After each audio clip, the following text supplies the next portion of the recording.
When we left off, our party emerging victorious from the giant caverns outside of East Haven after recuperating their magical items that were paid to them for the victorious slaying of the hag Maud Chiselbone, our players heard of a tidbit of information that piqued their interest. A certain halfling from the White Lady Inn, the bard Rinaldo, responsible for stealing the party's gold, I believe 66 gold pieces in total, has been noted to be inside of the city of Caer Dineval. So, after embarking from East Haven, making their way to Caer Dineval, the party met yet another thief that tried to steal away Larry's magic rock. After confronting that group of thieves and slaying one, he dropped his magical visage and revealed himself to be Arnholt, the long-lost brother of Bartholomew. As we pick up outside of that castle now, it is approximately 12 p.m. You guys right outside of the keep right now with Arnholt, as he holds the stub where his now vacant arm. And I did heal that, so it shouldn't be bleeding out. Stub, yes. He stands there before you all. Thank you for saving me. Hopefully we can get to know each other later. However, at this moment, I think we should find some cover. As you guys look up through the rafters and the battlements, you can see torchlight flickering. The sound of feet dancing their way across the top crenellations is audible, and you guys see the defenders making their way around the walls. What do you all want to do? Rez speaks up and says, "Okay, I think we should go back to the tavern and formulate a plan."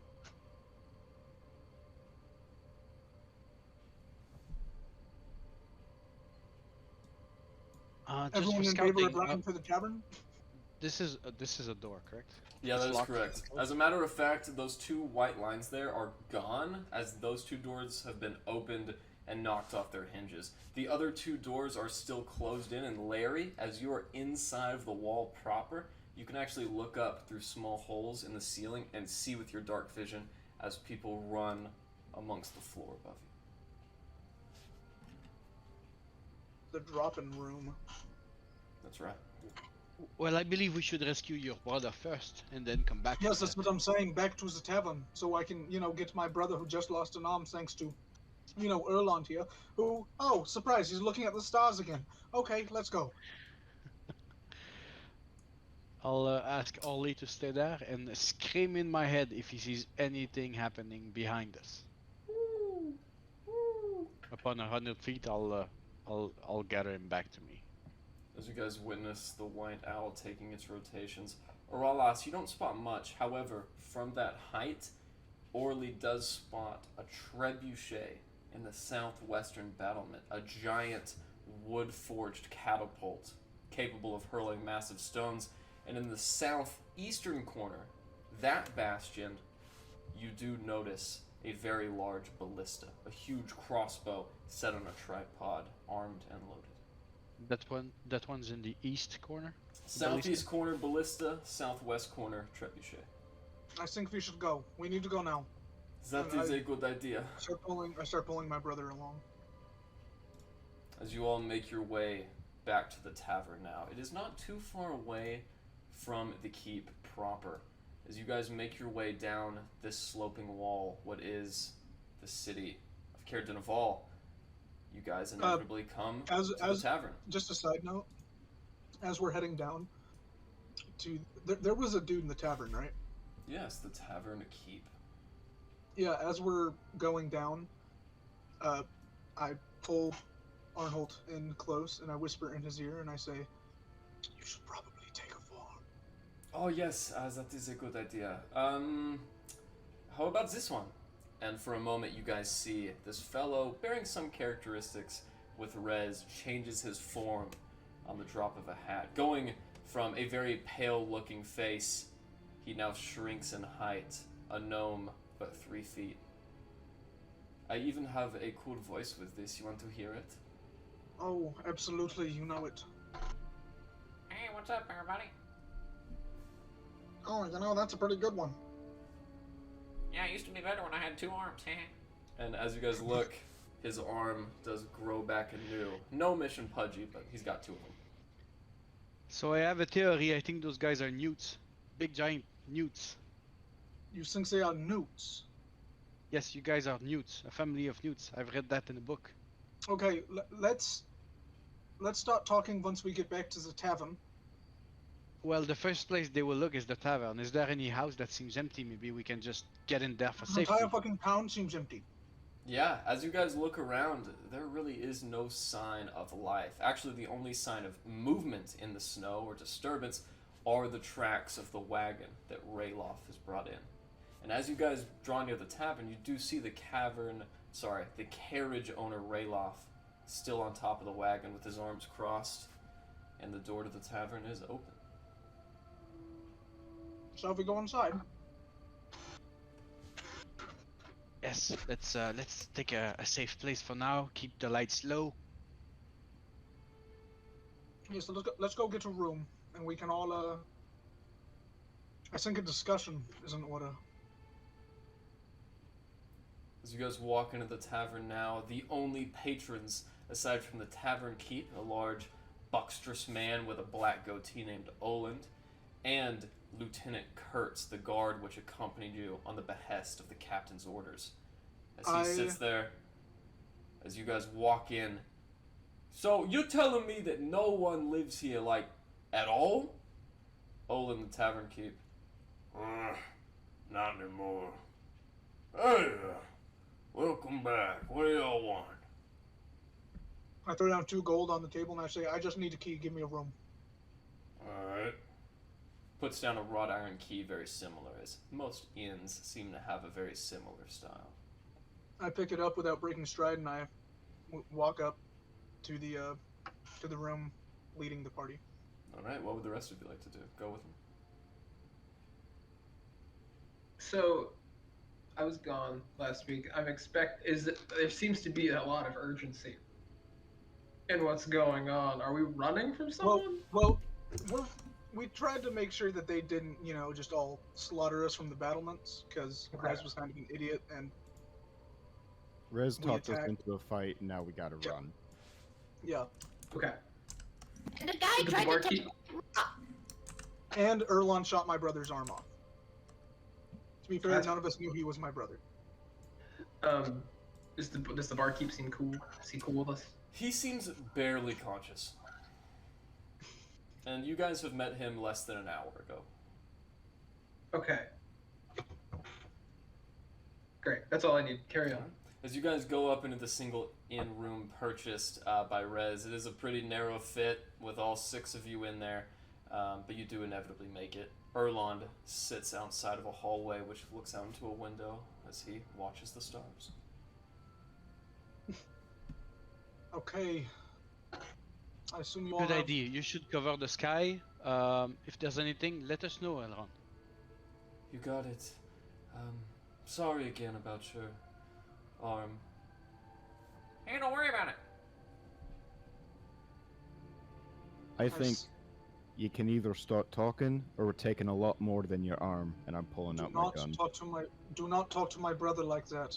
I will give you guys an explanation to my best Hey, ability. you can't tell us why your brother that you ate as a child is here, changing faces, and you don't recognize him.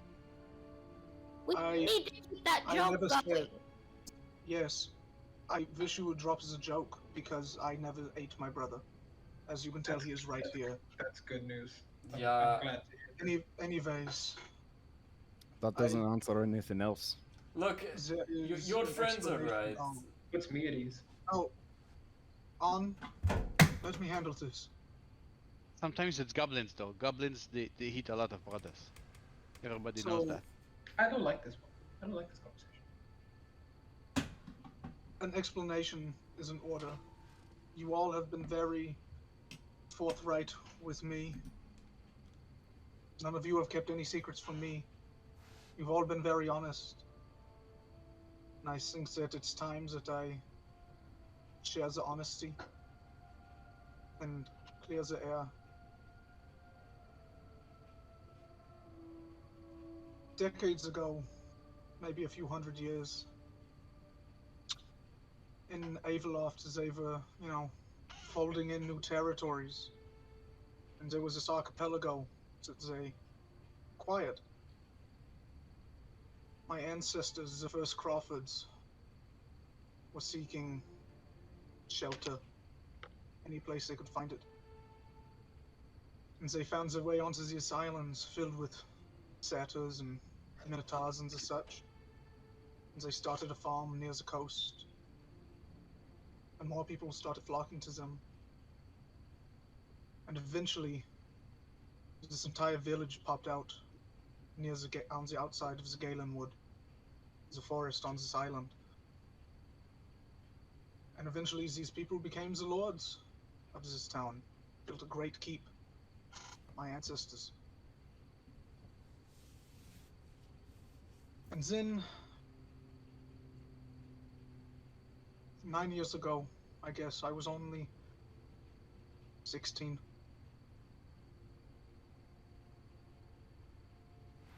We were attacked. I blame myself for a multitude of reasons. But the Aurelian family, it's a rival family, always wanted our lands. So they came into our house as noble families tend to do, fine dinner, a soiree. And they slaughtered my people.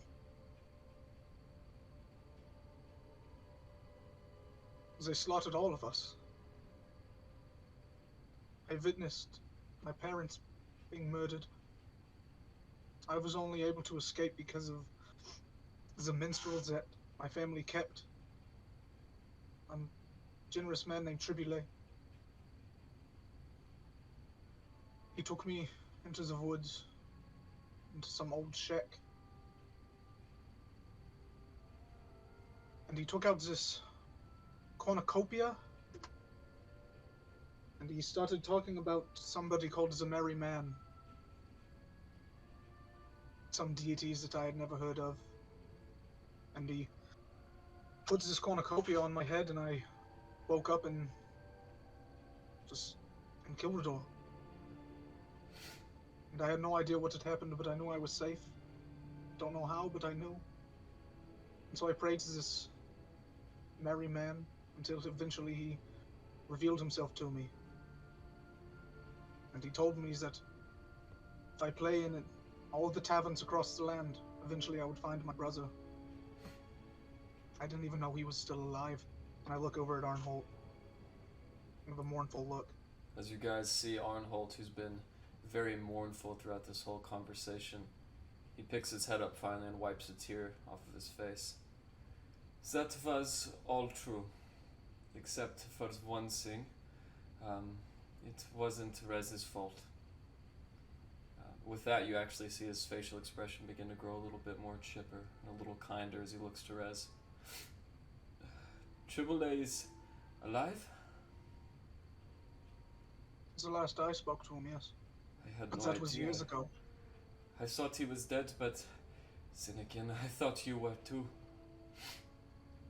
Oh, I always knew I would find you. it has been a long time, and I would be lying if I said that I did not give up hope. But That's just now good of you. we are here, and with all of us, certainly we can do some good, and maybe even make it home again someday. I need to get you home, On. You need to go home. I know. Well, home seems like a dangerous place, no? I hope you don't Well- mind my saying so, but this place is not much better. Yes, this place is a freezing hell. I'm How sure long it's have a you been wonderful place in summer, though. How long have you been here, On? Since the In the beginning, Dayland? maybe 3-4 months. It wasn't long after the keep fell that I came into contact with these people. They pray to a god which is not much unlike the Merry Man. He is a mysterious figure that they speak of often.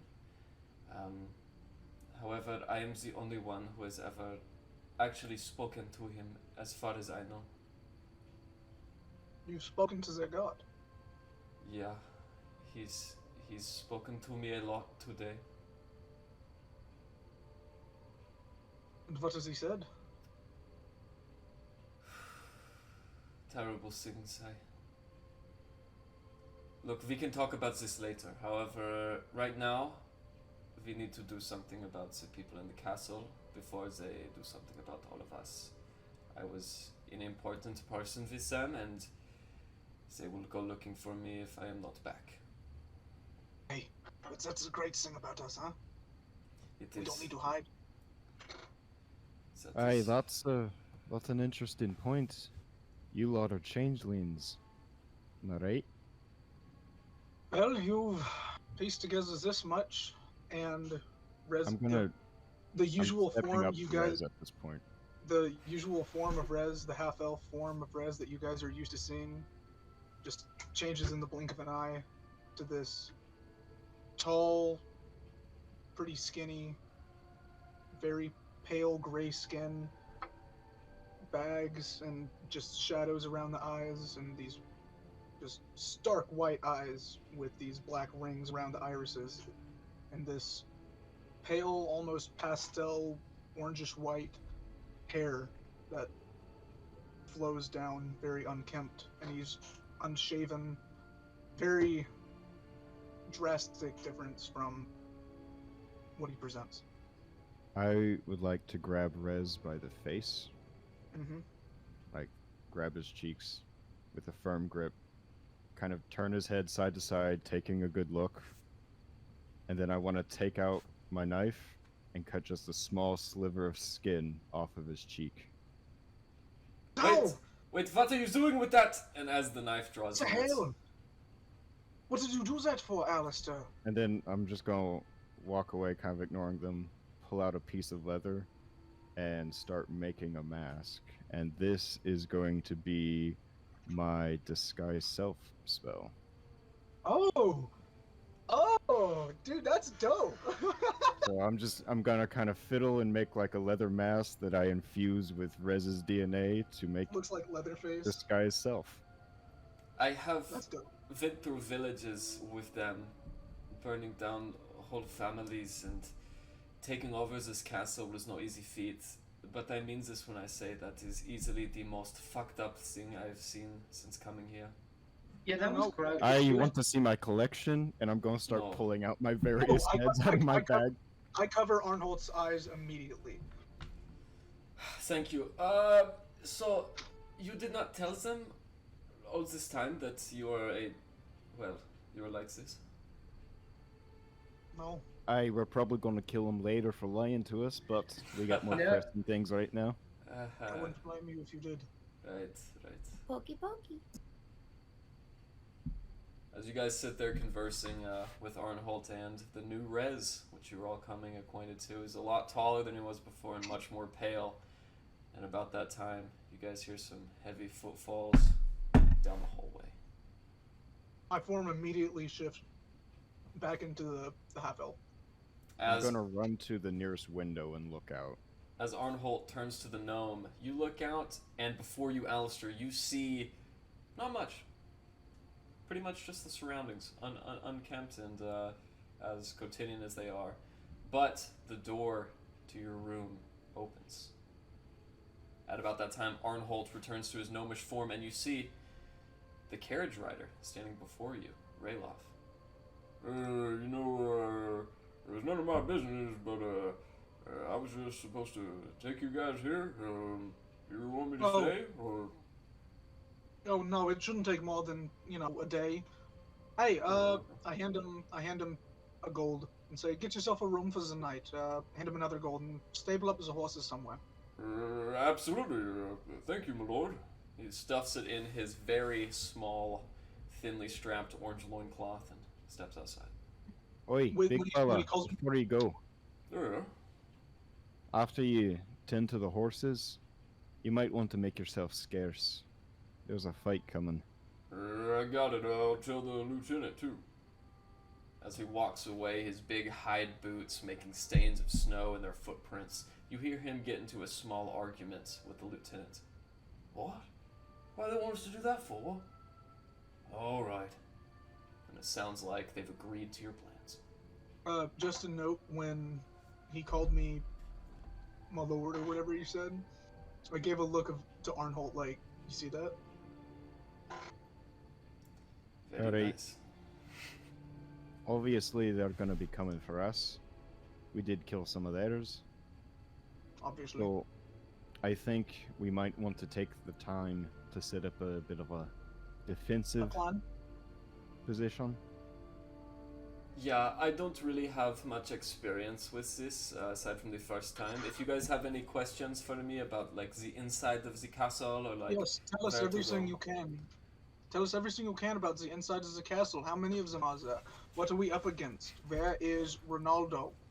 Aye, and then we need That's to really pick what this out. whole thing was all about in the first place. But I'm so glad. Have you seen Freya? Have you? What? Have you seen Freya? We should really talk about these things later. Aye, Okay, if your fine. brother's alive in an hour, you can ask him all the stuff you want. I have reason to believe that Freya never left our home.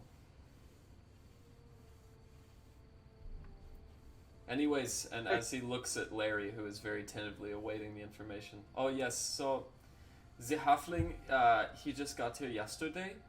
He is inside the main keep, but he is currently doing some ritual, or at least he was when I last saw him, in the main courtyard. There's really no way in or out of the castle aside from like coming over the walls. That's what we did. We made like big ladders and just went over the walls. I would suggest just going through the front door, but they have various traps, stones, and alchemist fire that they will throw down on top of us. So it is really up to you whether you want to Right. go straight in or like go over the walls. Could we Is do there like anyone- a situation? We could, yeah. I don't really know what you have in mind, but sure. Well, Is we've there got a- two very skilled tinkerers. They can make a grappling hook. Oh Aye, yes. but is there anyone they would just let in? Well, I'm me, of course. just Yeah, Was- would they let in a caravan of traders? You know what? They very well might. This is so much, but yes, I think that they would. Aye, we've got 3 of us here that can change how we look. If we can get through that door without a fight, that'd just make this a lot easier. That is true. I recommend changing to a tiefling. They are very sympathetic. What were you gonna say, Gavin? Oh, like this. I could put on like a cool new hat, maybe some new gloves. That might do something. You know, Travis, me. I can borrow your mask. do you have anything like a crown or like something to make you look very regal? I might actually. I don't know what I have. I've got a crown. You do have Oh. the perfectly polished, gleaming armor, Rez. You've got that fur, Wait, when did I bear get fur, that? which is very nice. Sorry, not Rez, Glenn. Yeah. Glenn. I do have that. I think I'm wearing that right now. Yeah, you have the furs and the plate mail on Glenn. However, Alistair says he has a crown. I have a crown that I picked up with the giant skull that was killed Oh, in, yeah. in that ritualistic I way. can, I can wear it as a belt. Oh, how big is it? How big is it? It is huge. It weighs approximately Okay. 30 pounds. Heavy as the head that Rez? wears the crown. Rez moves his hands over the crown, and he will cast character sheet. Pull up. Give me 1 single second. Spells, and you guys watch as Boop. The crown just shrinks about to the size that it could fit on. Oh, that is perfect. And as you guys see this very jagged Chardolin crown with black rock and jagged bones protruding from the top, it is a crown and it is comfortable, Glenn, but it's very primitive. Alright, Glenn. I expect to get this back when we're done without a scratch on it, or I'm taking the changeling's bowls. No, you can't offer my bowls. You're muted, Glenn. We can't hear you. I don't think he was offering your balls. That's a risk I'm willing to take on this one. It's really not my style anyway. Happy to give it a shot for the time being. Can I Alright. take Good question. Another man's with me? testicles. One more time, Larry. I was trying to ask my friends if I can take Ariel in it with me. You know what? They would absolutely want to buy that from you. We could pose as traitors. A bunch of It's tiefling traitors. mine! No deal! Larry, we're not going to sell it, and even if we did, we're about to kill everyone in there. You're going to get Ariel back. I will never trust you again if I do not. Wait, Larry, we could also just hide you amongst our belongings and sneak We you in that way. Trojan horse this. I bet you'd fit in my bag. We all get inside of Ariel, we put a cloak on it, okay? And then nobody sees what's inside. Or, but then we pop out and we go, If you want to crawl in my bag of holding, I'd let you. I'll do that. That sounds cozy. I don't know if that's Someone a good live in idea. Not sure Get that someone you're to exist in the bag of holding. Make me a fresh one. Hey, I can make you a fresh one, and I'm gonna I start. keep it afterwards. I'm gonna start hastily sewing together another bag of holding. Since I got rid of my second one when I gave the cauldron, I have a slot to make another one. I get a clean bag and everything. And as all the contents from the previous bag expel themselves into the room, I believe 3 different severed heads. Why would it expel well, the contents well, of the Yeah, other one? Larry's Well, just going in with all of it. Oh, you just lost attunement since you got the cauldron, is what you meant, right? You didn't lose the bag. Yeah. It's still magical. Okay, cool. Yeah. So I can have 2 bags of holding on me. I have the space to make and carry 2 bags of holding on me. Good to know. And when I gave the cauldron over, that was in its own bag of holding, and so I removed the magic from that bag of holding. So this is Yeah. a fresh new bag of holding that Larry's crawling into. It's like the chocolate bar bag situation from that SpongeBob SquarePants episode, but it inevitably Yeah. works out. Don't you die in those bags? I'm pretty certain that you're not supposed to be. I think it's a Well, 1 right. minute. No, I you think can live you in have there a for certain 10 amount of time. Well, Joe, You I have think 10 you're It's Joe. about 10 minutes. Joe, I think you're speaking out of character, but you would know as a wizard in the magical arts that in fact, an individual within the bag has as much breath as is contained in their lungs. So you can stay in the bag an amount of minutes equal to 10 plus your Constitution modifier. Yes, I would relate that. Create not like there. a straw snorkel. 10 plus your constitution? No, because it's in the astral plane and there's not a lot of air there. Unless you are maybe a warforged, and you know. I hear you. When you But make what- those bags, though, you lose the +1 weapons, correct? Because it's 2 at a time, I think. I have 3 slots, I believe. And well, the +1 weapon isn't even part of the same thing that I'm making the bags of holding with. Infused items? No? Yeah, Alright, so correction. infused item. Correction, a creature can hold their breath for 1 minute plus their Constitution modifier. So infused item, I have 2 slots. I've Yeah, got 4 minutes. bag of holding. I don't have the Oh, that's Larry's. the bonus that I do to. I'm not doing a bonus to magic item. Return. Sorry about that. I really have to start regulating my liquid intake before D&D. But with that, you guys are still inside of the room. Rayloff and Lieutenant Kurtz have taken the wagon to an undisclosed location. The horses outside of your view. Alright, Larry, how long can you make it in the bag? 4. I've got 4. 4. Alright. 4. I say you're pretty small. What if you just sit inside my coat until we walk in the gates? You crawl in the bag as we're walking in the gate in case they search us. And then you crawl back out and just stay in the coat. New idea. We use a taller coat from one of the taller fellas in the group. She gets on my shoulders. We say we're a dragonborn.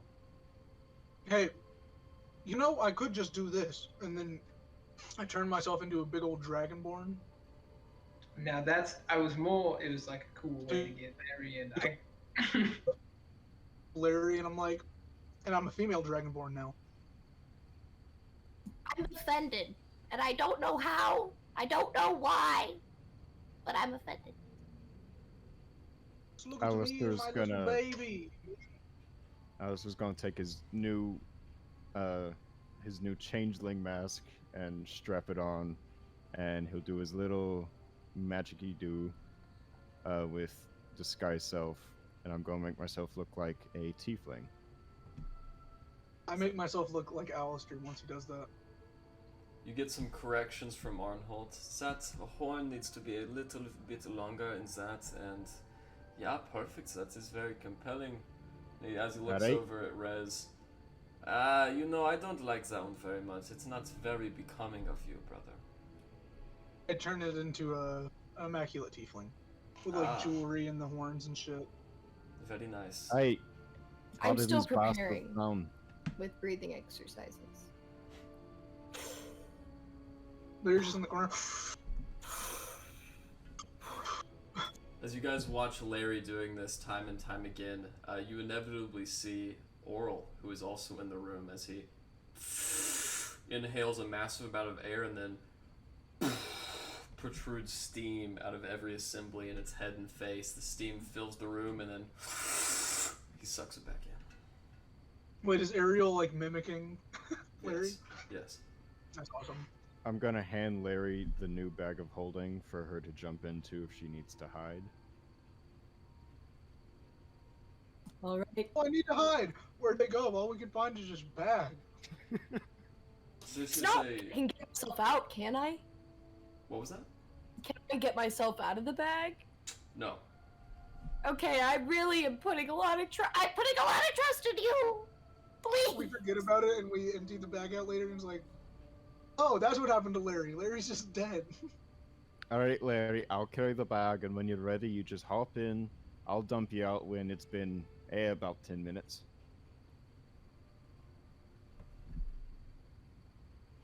Alright, you probably won't die on my watch. Larry, can you hold It's 4. Just check me at like 4, 5 at least. Alright, Still good? alright, I'll get you calculations- somewhere around then. By my calculations, I think if you just pull her out for just a couple seconds, you shove her back in, she takes a breath, and you keep going. Each 3 minutes is fine. Yeah, about every 3.5 minutes, I'm just gonna pull her head out and then shove it back in. If she Hey, there turns you into the purple color, then you know something is not right. Very true. Very true. With that, it is still midday. Plenty of sunlight left. You guys could spend 4 hours communing and planning until nightfall. And with that being said, would you guys like to continue? Should we try and recuperate ourselves a bit? Maybe with a short rest, since it doesn't sound like we have time for a long rest. You do not. However, a little bit of metagaming here. No one within the party right now has less than 5 points of damage against their character at this moment in time. So if you guys want to do that, by all means. If everyone feels fine, we can just If everyone prep wants to do what? ourselves. Sorry. If you guys would like to take a short rest, you certainly have enough time. Yes, I definitely think we should. Wouldn't have this counted as a short rest, anyways? Taking Not some time to exactly. plan? Not exactly, but like I said, it's you know, negligible. You said we'll have about 4 hours. Until nightfall. Are we wanting to go at night? I think we believe it's should the go at best night. way. We should cut their weapons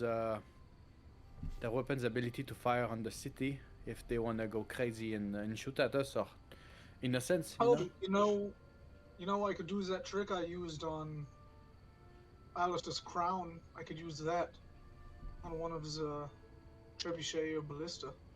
I think we ought to just try and walk our way in as traders. Because once we're inside, Oh, I should probably drop the accent, shouldn't I? Well, we just attacked their fort. No, they will know they have 3 less people, and they maybe have seen us. So, I don't think the ruse is going to work. well, there are 3 of us disguising ourselves, and then But one's 3 of us going can inside. disguise ourselves as tieflings. Maybe We could have the- if. Go ahead, sorry. What if we had the others that can't disguise themselves wait outside the fort, we get in, open the door, and then the rest just come charging in? Once we're in the fort, the trebuchet and ballista aren't really going to be a problem for us. Yeah. Especially So the you trebuchet. want me to Trebuchet, just we wait? should be worried about the trebuchet right now.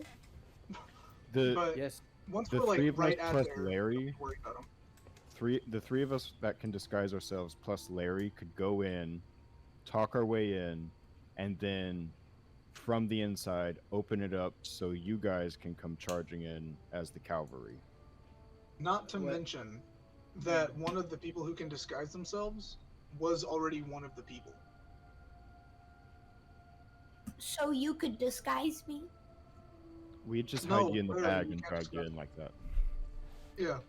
I do not understand why Larry, why she could be able to go inside.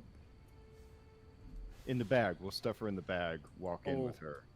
Okay, So, because she's the not 4 of great us- at the. She'll be stuffed down in the bag and I'll tie it tight. Not great at what? Larry, Alright. you're pretty loud, is what we were saying. The 4 of us go in. We talk our way in. From the inside, we'll open it up, keep them busy while you, the cavalry, come charging in, and we have a big old grand fight and get the little bastard that robbed us. I say Yeah, if we take- you we are take them out. if Just you a are point of able to reference. make. Go ahead. Sorry. Just a point of reference, though. The 3rd person you're talking about being able to disguise themselves is my brother, yes? Hey! No, he's staying here. He is not going into the fort with us. Nah, we need him. He's useful. Well, he can tell me Agreed. everything he knows, and then I can just look like him. I think he still needs to earn our trust. He did Then- try and kill us. The thing is, I can absolutely reprise my former character of Bartelban. He's one of my favorite characters. However, I did kind of lose my arm, and I think that they would find that a little bit suspicious. Yeah. Hey, be someone Yeah. new. A man with one arm, who is one of their own, coming in with 2 unknown tieflings. Why don't one of you pretend to be me, and that way you can just like say like, "Hello, Oh. I'm back." You turn into your bottle band. Give it to me right now. Give me your bottle band. Okay, yeah, it looks like this. And as he turns into it, and I like to talk like this too. It makes me sound Oh. cool. That is awesome. Okay, and I'm gonna make Yeah. myself look exactly like him. Oh, so you talk like this, right? Yeah, hey, I mean, yeah, that is pretty much it. I got a question. Are they going to be welcoming you in with open arms, or are they going to be wanting you? yeah, You know- how should we prepare? They will welcome me, and I'm kind of like their leader or something. I'm like very popular. Wait, Okay, you need to tell us everything about your involvement in this cult right now. not How are you their leader? not really the leader, but you know, like I talk to the guy, so they all want to hear what he has to say, kind of a thing. And there's like a power struggle with me and the actual leader, but it doesn't matter. They will totally let you in. Alright, here's my pitch. I'll pass as a passing stranger. I find him out wounded in the snow. He mumbles to me that this is where he's supposed to be, so I'm bringing him back in, being a bit Good of a story. good citizen. And I add to, like, as he says this, I add to the, it's not even an illusion. I just add some wounds to my disguise. Like, make it look like there's open wounds and stuff. Like, I just got in a fight, like, I'm really beat to shit. Yeah, that Hey, is hey, good. I got an idea. Go I'm ahead. going to reach in my bag and just find some like the loose blood and stuff. I'm just going to splatter it on him. Oh yeah. These. Oh, wait, give me your clothes. Dysentery. Give me your clothes on hold. I can't get going. Like my So- actual clothes? Why would you need my actual Yeah, it's clothes? Well, because if they saw you leave in one set of clothes, and then saw me reappear in a different set of clothes, No. or should I Those, just play it off as it was a miracle from the one we listened to? What do we call him, by the way? What should I call him? well, first of all, those clothes were totally disguised, so they have never even seen these clothes. They've never even seen my true face, so you'll be okay. Wait, I can do that? I can change my outfit? Yeah, you change your whole appearance. Unless you have clothes on outside of that, then you can't make yourself have, like, crazy cool new clothes. But you can, okay, let me put it this way. If you were naked, you could have any clothes you want. So I'm not gonna strip naked, but I'm gonna get down to like my fluffy shirt and my slacks, and then I'm going to redo the illusion and have a little bit of baggier clothes about what my brother was wearing. Not bad. They probably won't notice anyways. The only problem is if we go in like this, how will we get everyone else, like how you say, Trojo horse them in? Well, this is where I think grappling hook of any form would be great if you guys need Oh, for V hours to stop. make that. Alistair, Yes. V starts distracting them, and then everyone else starts coming over the walls. We don't have a choice because if you get attacked and we are outside, we are no use. So Yeah. Glenn is very, very strong. So I- with a I'm grappling gonna- hook, Yeah, that's a good That'd be point. I'm gonna great. give Glenn my harpoon that has the rope tied to it. and should anything go wrong, I think with the rope and Glenn's strength, and I also think I can master the ability to misty step myself if need be to secure our position over the wall. Does anyone need any? I got plenty of shit here. If anyone needs anything before we do the siege, I'd like to have it back afterwards, or you can just reimburse me, whatever. But I got weapons. If anyone needs weapons, I got armor. Who needs what? Brought my own. Can I have a sword? Okay, good. I was wondering if you had a weapon because I gave my mace to a stranger and I don't think I got it back. Oh, really? That is most unfortunate. I Wait, am. Glenn, you want a morning star? Sure. I mean, I'll take it if I can just have a backup. I'll pay you for it. Hey, you can have a morning star. I'll give him the bugbear morning star. But, Glenn, as you really take this into view, it is a very well-made morning star, missing a couple spikes on the end of the sphere-like head. However, Okay. what spikes are retained are covered in gristle and what looks like oxidized blood. Okay. I believe that's 3d6. That's what I have written down with it. 3d6. I'll never use any other weapon again. Yeah, when that when could I be first accurate. picked it up, you told me 3d6, and that's what I wrote down next to it. Yeah, 3 you pounds, kidding 1 me? I'll quart. throw the scimitar into the ocean if that's That If, might if I be said that is control. wrong. It should deal 2d4. He probably meant 30 d6. Yeah. No, that's gonna deal 2d4. Sorry. about that. 2d4. Yeah, I don't know how I got that out.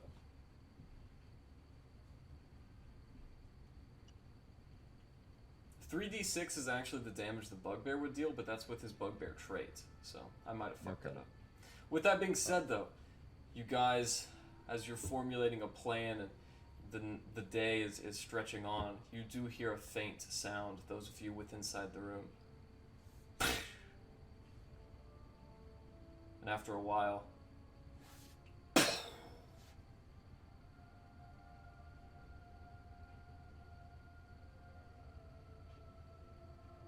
that's it. Did we just hear something go? Pretty much. I didn't hear anything. Yeah, you were silent the whole time. Really? Yeah. Wow. Okay. Can you hear me now? Yeah. Well, I can hear you when you talk, but just Yeah. not your Sometimes noises. when you You do sound said- effects, you hear you blank out. Followed That's not by good. Yeah, it sounded like a big explosion.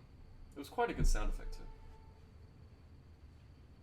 about how far away from us did it sound?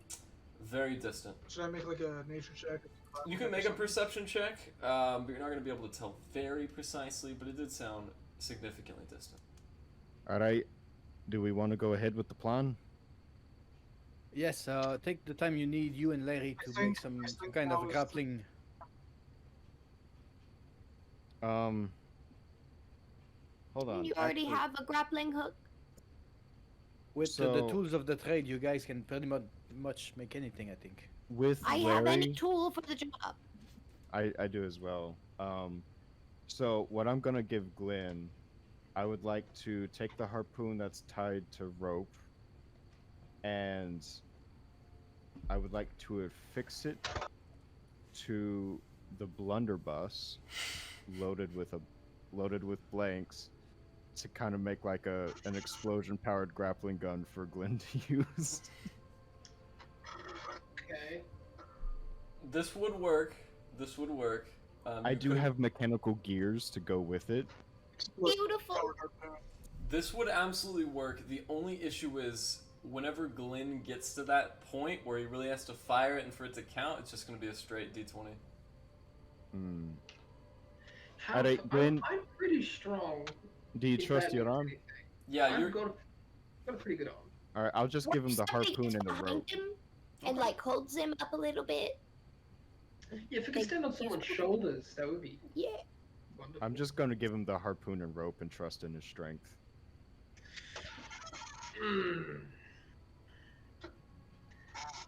It's only fitting that I'm playing the strongest character here as the strongest guy in the Discord call. That is true. I It mean, makes a yeah. lot of sense. you Yeah. just gotta get it hooked on the top of the wall.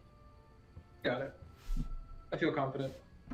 And 4 of us are going to be inside, so we should be able to keep them at least No, busy enough that It's they're going not to gonna. be the 3 of us. I think it's you, it's Rez, and Rez's brother, right? I should And Larry. go. Oh, and Larry. No, Rez's brother, my brother is not coming. Is not coming with us. Oh, I kind of thought he was like our in. Hey, he can No, just that's why disguise I'm himself as disguised. someone else. Right. Okay. Okay. Got it. Hey, your brother can just look Yeah, like someone else. I'm disguising my. Yes, Yes, but my brother does not know how to fight. This is You- unfortunately no longer true. I hate to point this out, brother, but it has been a long time and I've learned a thing or two. I can hold my own. Do not. Hey, I might have just found my favorite of the brothers. Oh no, trust You're me. telling me you can. Hey, I what's start your weapon undoing of choice? something around my belt, and I pull off the sheath and the rapier. You still have it? My, that rapier has gone on quite the journey.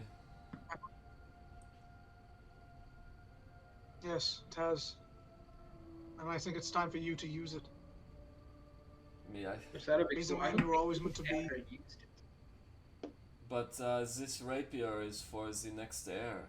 That is you. I cannot take it. You were always a better. Take it. It always should have been you. If this is what you choose, I will accept it. As he extends Alright. his hands, I hand it over to him. as he takes the rapier as if holding the Holy Grail, he looks up at you. Like I said, we will talk about this later. He shoves the rapier into his belt and heads out the Much to door talk about. with you Oi, guys. oi. Hold up. This is what I think we need to do. Rez, you look like your brother here, and you do your best playing dead act. Look as unconscious as possible. You don't say anything. You don't even lift up your head. Yeah, do some groaning. That's fine. I'll disguise myself as a tiefling. Mr. Brother over here. How about you follow my lead? Larry, you get my pocket with the bag of holding. We go in. Glenn, my wizard friend, you lot go down by the wall to get yourselves over. Once you hear either commotion or some sort of signal, we'll find a way. Or you could even watch us with that owl of yours. You come up over the wall and join us. I think we will get You know, started as you guys Alice- enter. Aye, that's a good idea. You know, Alistair, I think that is almost a perfect plan. I just have one tweak. You disguise yourself as what my brother looked like. Because, you know, I'm really good. Some might say I'm even an actor. And I'm really good at convincing people that Whereas, I am somebody Right else. now, I'd really like you to earn some trust here. If I can earn that by playing dead and not playing my strengths, then okay. You can play semi-conscious. Get a bit of talking. If I ask you what happened, come up with a story about how you got drug away by the invaders and you barely managed to escape, and that's when these You two know what? hardy travelers found you. You know what? That is really good because that will probably need the better actor. It's like, you know, how there's always in the plays, how they cast, you know, the lesser known upcoming actor who's like a big name, and then they cast like the really heavy hitter actor as like the supporting character. Yeah, okay. I'll An do it. emotional role. Yeah, alright. Let's see if I don't shoot you by the end of the day. Alright, everyone ready? Let's go. Alright, I'm gonna Yeah. pull down my tiefling mask and disguise myself as a tiefling. Alright. I am sitting just like in like not in the bag yet. Okay. As the three tieflings walking ahead of the group make their way into the lobby, you immediately witness Olin's visage alter. He drops the taggart he's cleaning as it smashes into the floor. Alright, just take whatever you want, alright? I don't want any trouble. For passing, I don't say anything, and I still look incredibly beat up, but I'm walking perfectly fine. I just throw him a gold as we walk out. In my tiefling form, I'm going to turn to him. Alright, you have that for yourself. We're buggering on. Okay. As you guys all leave, Arnhold kind of turns to you in the back res. You know, these mercenaries you hired are quite interesting. Oh, it's actually funny. I did not hire them. I just came into the group. Is that I'm fun? going to turn around and look at the others. I'm going to kind of give them a hand signal to split off and stick to the shadows. Just go. And Rez is going to run ahead of the two of them, trying. Can I try to do this stealthily so they don't see? Like I want to do it stealthily so I can be there when they get there, acting like So you want to get ahead of them so that you can Yeah. preemptively do what? So I can be sitting there against the wall going. Alright, And then they and come up get to me you. and they're like, "Oh no, what happened to you?" Yeah, sure. Roll for a stealth check.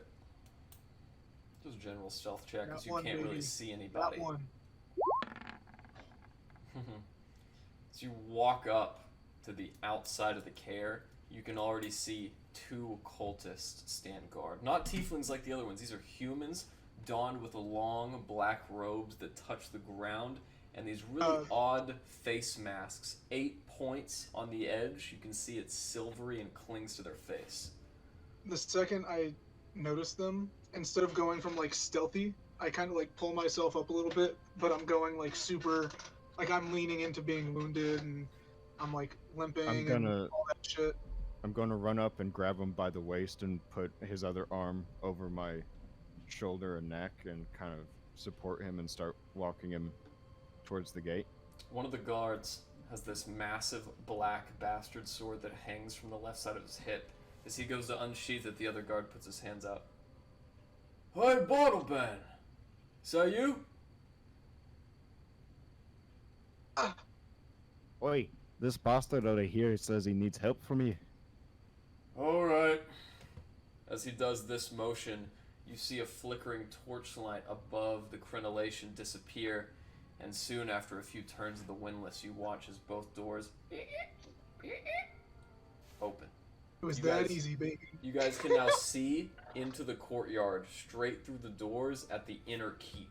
2 flickering sconces outside, but it is broad daylight, so you can see very well inside. I'm just gonna keep following Alistair's lead.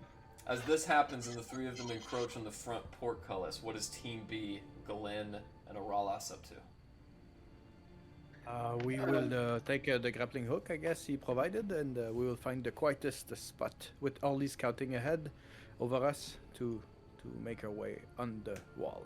Okay, so you want to fly Orly above the castle and just kind of sweep over, or just right where you are? I will ask him to go from very far first, and then get closer and closer to see if there's anything moving, any movement, or find a spot with nobody. Woo! Woo!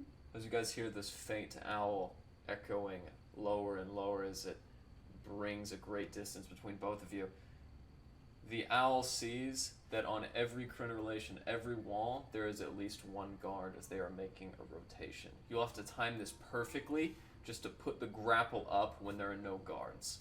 But you can time this really easily, as you can see what Orly sees. Glenn, you are very strong. You will be going and tossing it where I point, as I will say, to make sure that our timing is perfect. Absolutely happy to do that. Quite frankly, just want to say, glad you and I are doing this. Don't feel like we ever talk. It's a good time. Well, yes, I'm very happy that your strength is on my side tonight, because if I fall, I know the hope and you will be able to stop me from dying. Hopefully. I'm actually quite nervous. I'm very strong, but it's going to be really embarrassing if I fuck this one up. As you guys watch and await for your time to strike, the guards with their cultist masks turn in the portcullis right behind Alistair, Arnholt, and Glenn. And Rez, just in time for you guys to sneak off.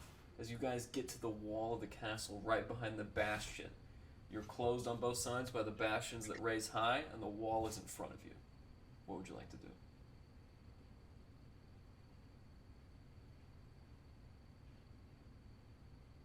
What do you think? Where should we go? I think on the opposite side of where those guys will go should be good, because they will draw attention, I'm sure. Yeah, I think if you can observe and see, because I imagine there is going to be some attention brought to them. Once the attention is diverted, if you just point me to where there's the least amount of eyes, and I'll give it a whirl. So saying, if anybody is looking at the direction of the gates, I will try to be outside of their peripheral vision, if I may say. Okay, you guys are on the east wall right now, not the slanted one, but the one that runs straight down across the long wall. As you guys get there, you watch through Orly's eyes as the guards make their rotations. They stop at the bastion for a moment, and as they go down the long wall, their backs are now to the point at which the grappling hook would affix, and they walk out into the other bastion. You've got approximately a minute to throw the grappling hook until the next guards come. There, just now. Now it's perfect. Okay, so what do you want me to roll? An athletics or? Yes, roll an athletics Okay. check. Alright, as you watch Glenn let it go, the grappling hook hits the side of the crenellation and just comes right back down. That's 10 seconds gone. You've got 5 more attempts. Okay. This is the one. I feel it.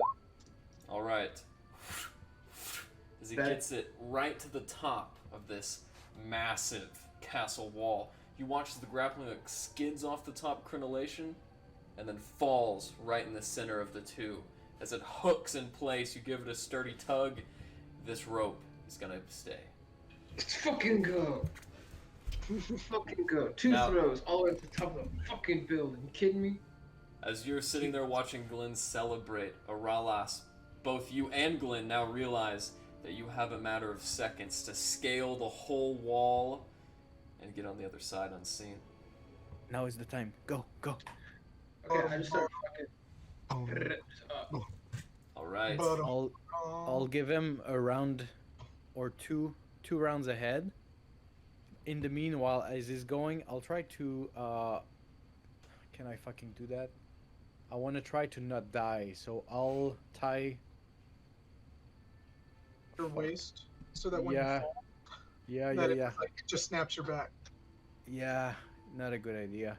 I'll Or okay. around your Let's say I'm gonna tie it 5 feet off the ground onto my arm, or I don't know, just so I can maybe, Okay.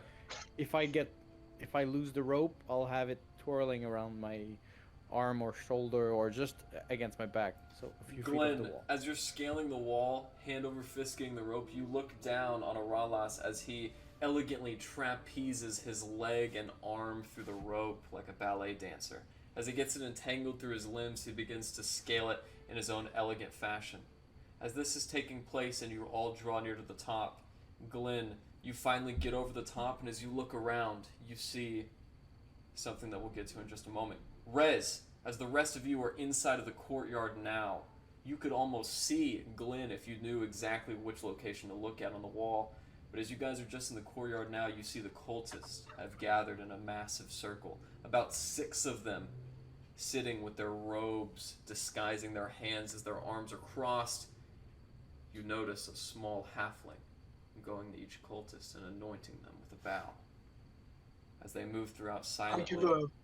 I give like a bloody.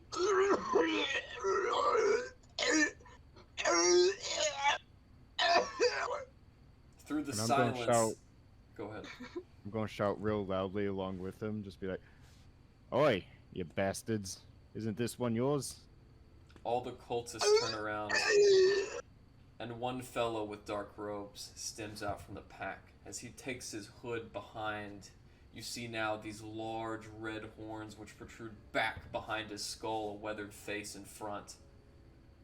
Well, I see we have new partitioners.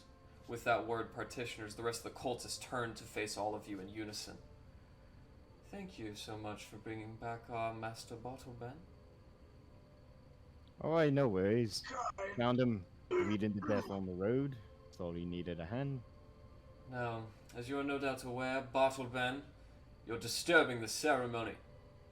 Go back into the inn-house and wait until your wounds are healed. You may join us then. As he turns away, you guys are left alone, the 3 of you in the courtyard. I lean in close to Alistair, and as I'm like holding my side, I flash so that only he can see it, just the hammer of the gun he gave me. I say, whenever you are ready. Easy there. You think you could make yourself one of those cultists while they're not looking? If we can go in, if we can go inside, then I can easily change out of their view.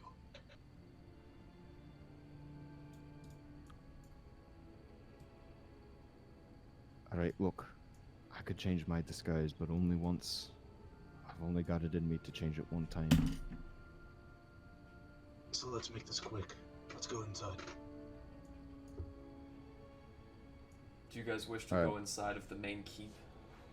Just like get a peek in through the door so we can see the cultists, so that we could each change into a cultist. Yeah, So- just so like barely inside, just like looking out at all of them.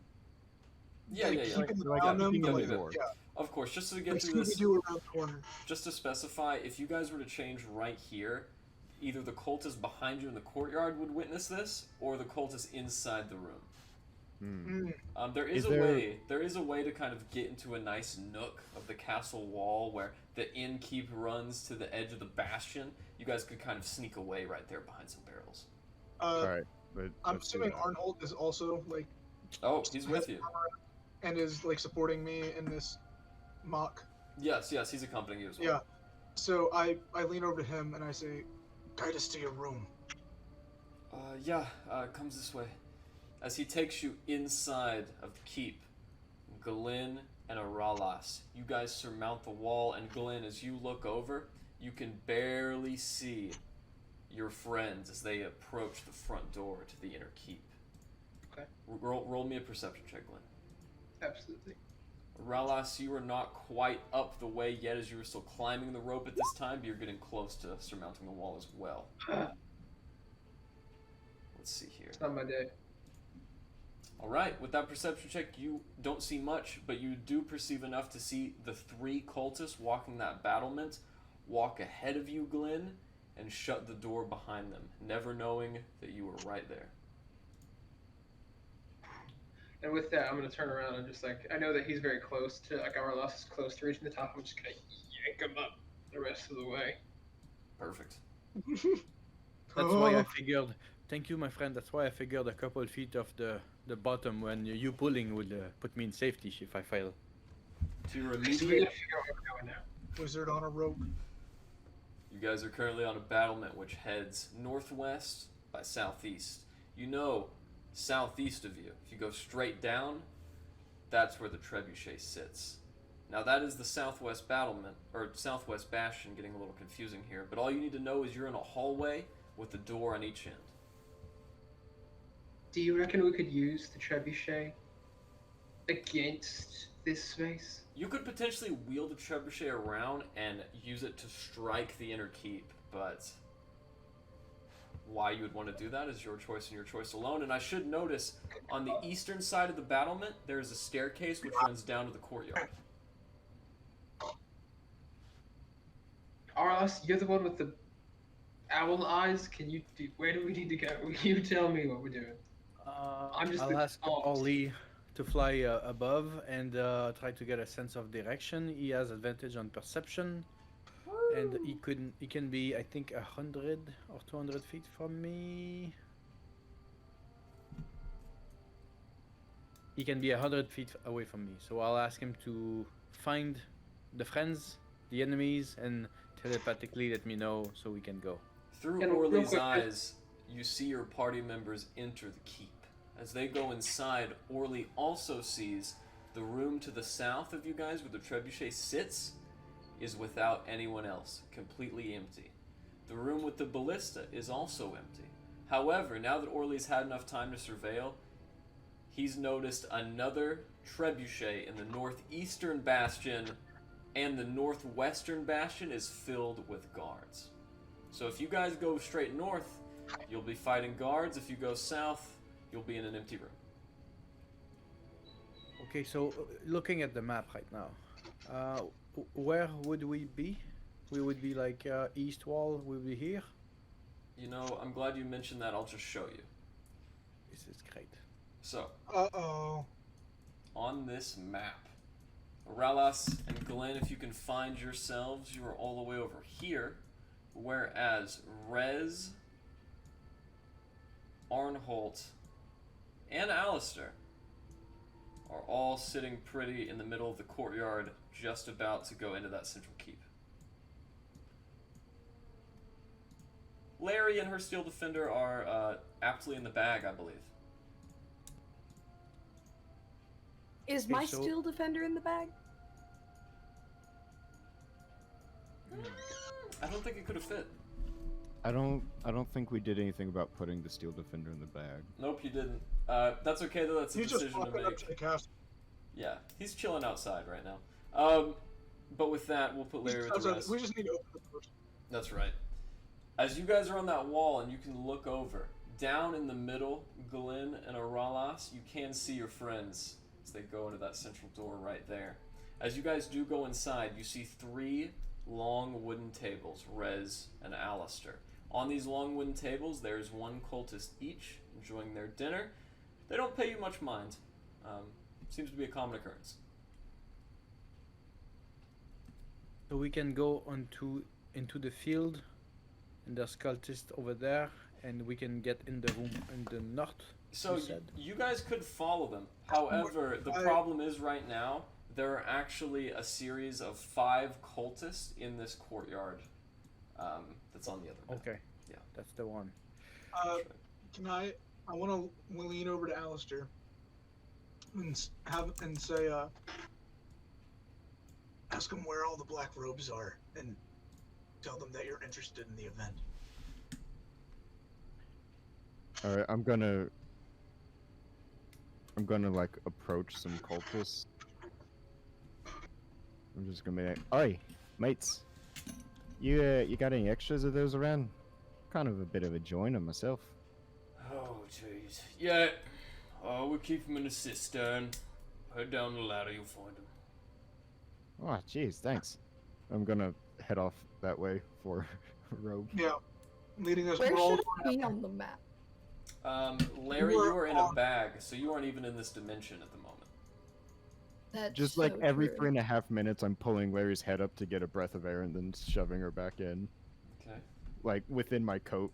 I'm gonna move Aralis and Glenn on the same map just so they can see. Every what you guys 3.5 are minutes, we seeing. just hear a.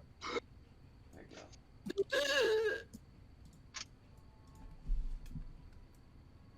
go. As you guys hear Larry's breath inhale once more, Alistair, you heading off to get the robes? I think Yep. we're all heading with Alistair because if we can get in the cistern, I'm pretty sure it's implied. If we can get in the cistern, that's a private place. Yeah. And about this time, as you guys get away from the rest of the cultists and go to enter the northwestern bastion, Arnholt kind of looks around. You know, you can just ask me where things are. Jesus. Oh, sorry. Wait, we're having fun over here. I can tell. So you guys go over now to the northwestern I'm just bastion. doing something. As you guys go over there now, you can see as you walk over. I won't even show you to the room. You can see inside of the bastion there are 3 cots surrounded by furs, and there is a central wooden hatch inside of a stonework floor. That's the center keep you're inside right now, Prez. You guys are now entering this room.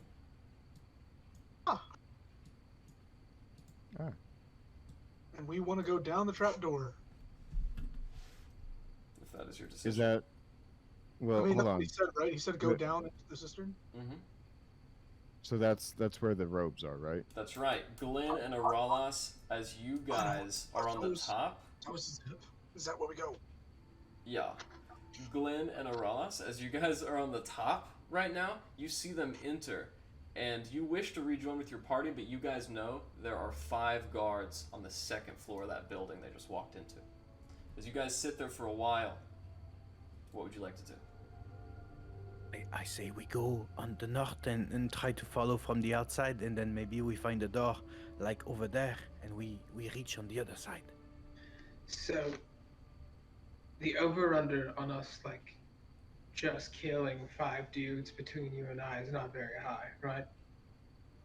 Well, it's possible, but it's noisy and it's a bit of a delay. Maybe we get with the guys and then we kill them from the inside of their own keep, which is fantastic.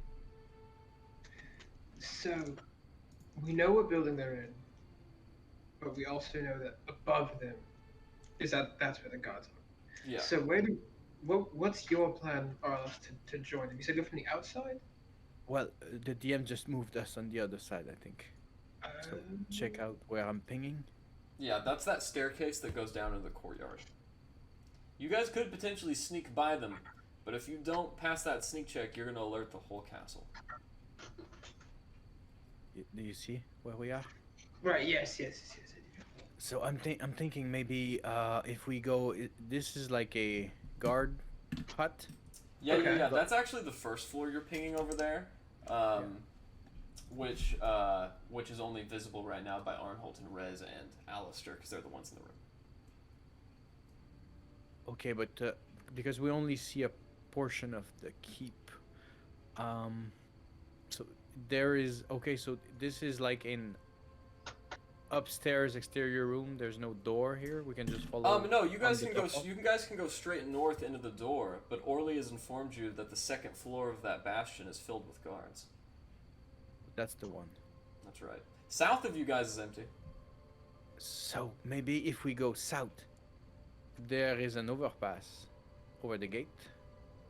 Okay. Maybe if we go the whole way around stealthily, and since you're not too tall and I can bend over really nice, maybe we go the whole way around. Yeah. That's-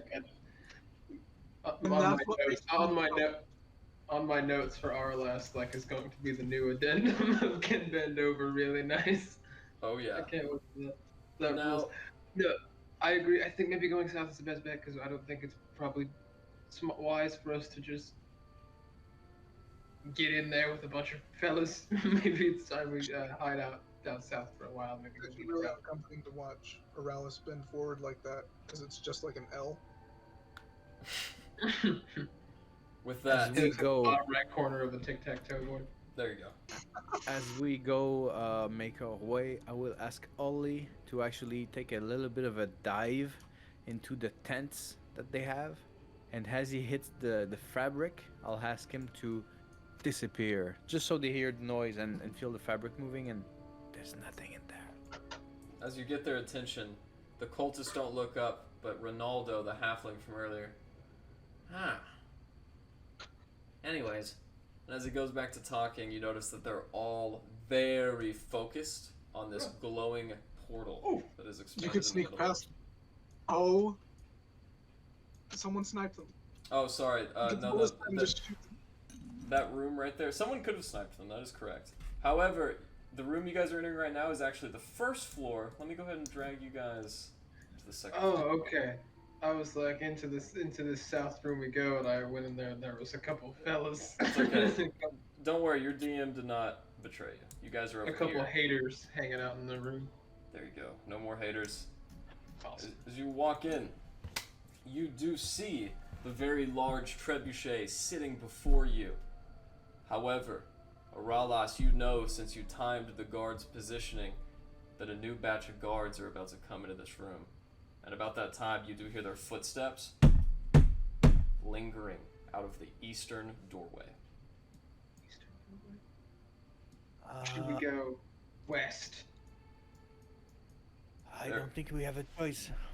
As we go, I will minor illusion a wooden fucking boring crate there. Okay. For a minute, there's a crate illusion there, and Totally unsuspicious. if we go, this is a window. Oh, that's a window. Yep, to the west is a window. Oh, shit. To the east is the doorway. To the north Okay. is the doorway you just came in. And then right here, this is a staircase. At least down. That is correct.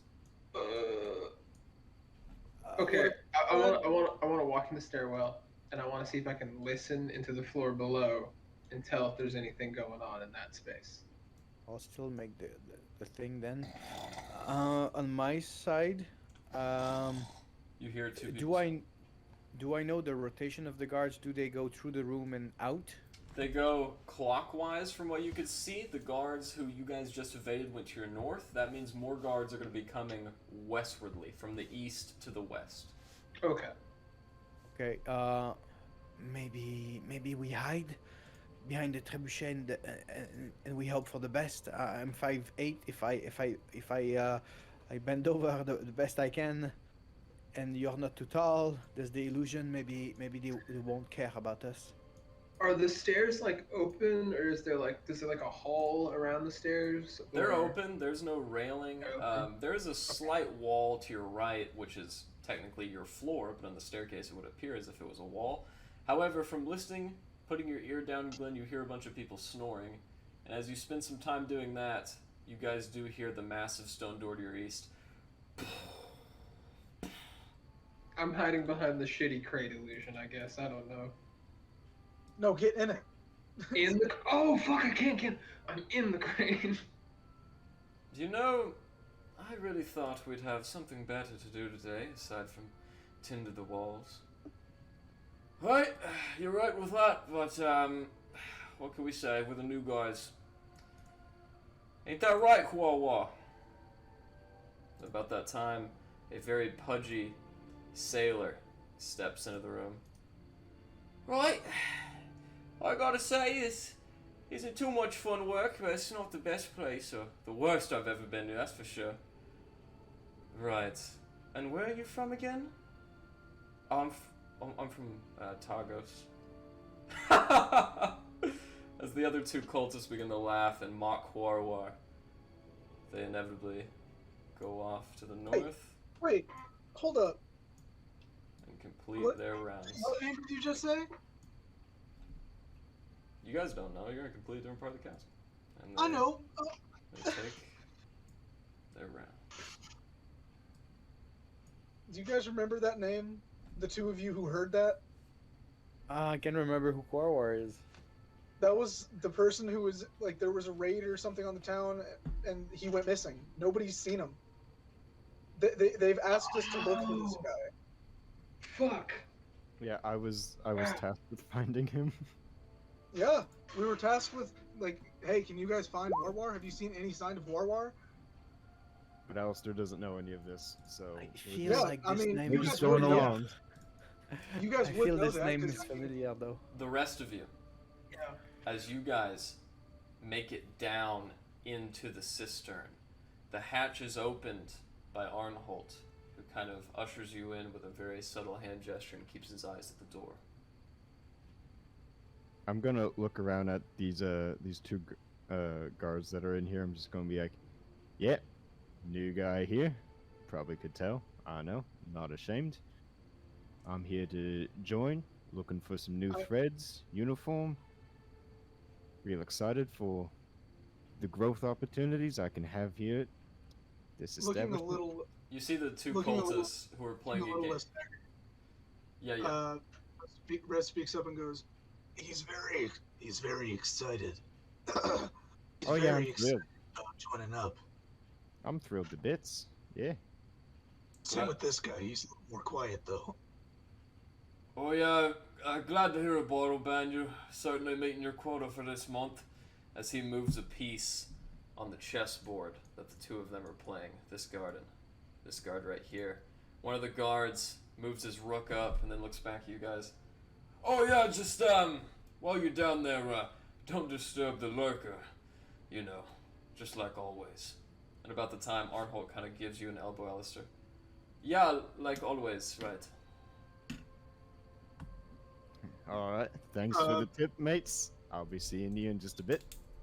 As you descend down the ladder, inevitably Arnholt follows you and brings the trapdoor to a close on the top.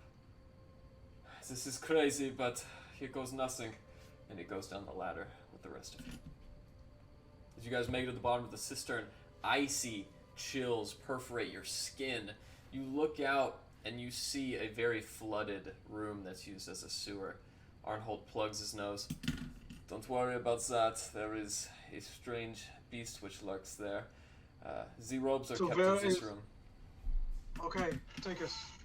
As you guys enter the room, you see wrapped cadavers sitting on a row of shelves and a large chest at the end of the hall. What you're looking for is in the chest. I'm gonna Alright. go over to it, open it, and start handing robes to everyone. And then, as I put one of the robes on, my illusion changes to that of Bartleban, but clean now. Not bad, I think it will work. However, if you can be a little bit more rude, brother, I was quite mean to them during my time. With the Oh, okay. cultist, with the cultist robes, do we get masks as well? Yeah, there are masks in there as well. If you were to wear this mask, you would no longer need to upkeep the disguise. However, That's what I'm inside, thinking. you guys do notice a few other bits and baubles. Inside of this massive chest, which is really more of a footlocker, you guys find 3 necklaces which feature a very large blue gem, the same that the guards were wearing, who you guys saw freeze. 2 sets of royal attire, royal clothing beset for a king and queen, very lovely furs, hues of That goes in purple my- and violets. That goes in my bag. 2 studded leather armors, 2 silver sigil rings, and 1 flask of invisibility. I'll take the invisibility I will take the then. rings and pocket them for Larry. Alright, 2 sets of royal clothing fit for a man and a woman, and the 2 sigil rings. At about this time, Larry's time to breathe is up. I was just about to ask if anyone's checked on Larry. Gonna pull Larry out. I don't know why, but my hands, I feel like there's something shiny for me. Oh, Larry, yeah, here you go. And I give her the 2 rings. Oh, thank you. And I'm putting the invisibility in the other bag. Alright. It's like a spidey sense. Cobalt sense. And with that, you get your shinies and go back to the bag. Which At about this time, you guys realize you could just take her out of the bag. Nah. Okay. So, with that... No, we gotta pull that. It's the element of surprise. Hey, I have a plan going forward from here. So, I've got an idea. my plan is to, Do I get a say? approach. Yeah, your head is just sticking out of the bag right now. We go up to the cult circle, and then I or you get up right next to Rinaldo and just pull a gun on the back of his head so he can't go anywhere. And if he tries anything... I'll grab him and hold him hostage. I can do that. Because I think that's our best choice, is just saying, this is the only dude we wanted. We're leaving. I'll wrap my iron arm like right around his throat and just shove my gun against his head. Alright, I got it. That's my mission. I got it. Okay. Arnold and I will just ingratiate ourselves in the circle, and we are all in our black robes, and we start heading back up. Larry, get back in the bag! Okay. As you guys let's not screw this up. As you guys head up and the doors open on the outside, they open without Arnholt touching them.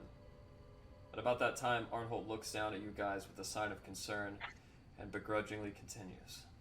As he does, you guys are all back in the room and can see the cultists now still playing their chess game. For what arm did open the hatch belongs to a different figure.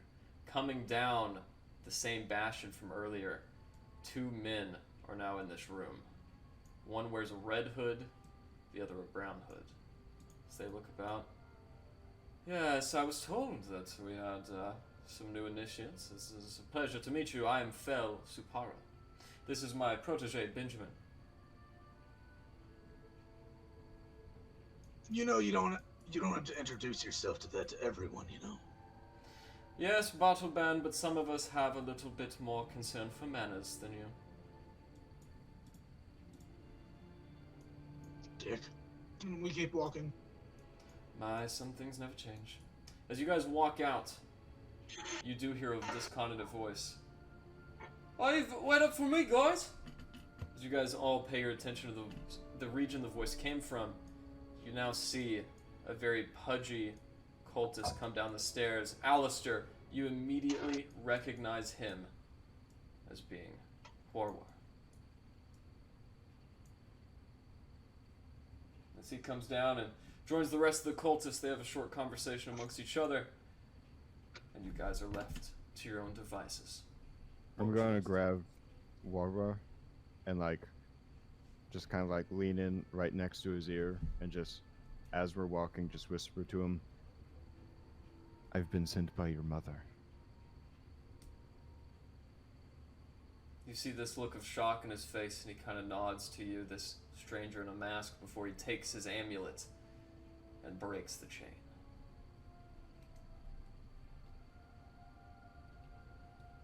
Now then, So, you guys sit there for a while. Shall we go to the ritual?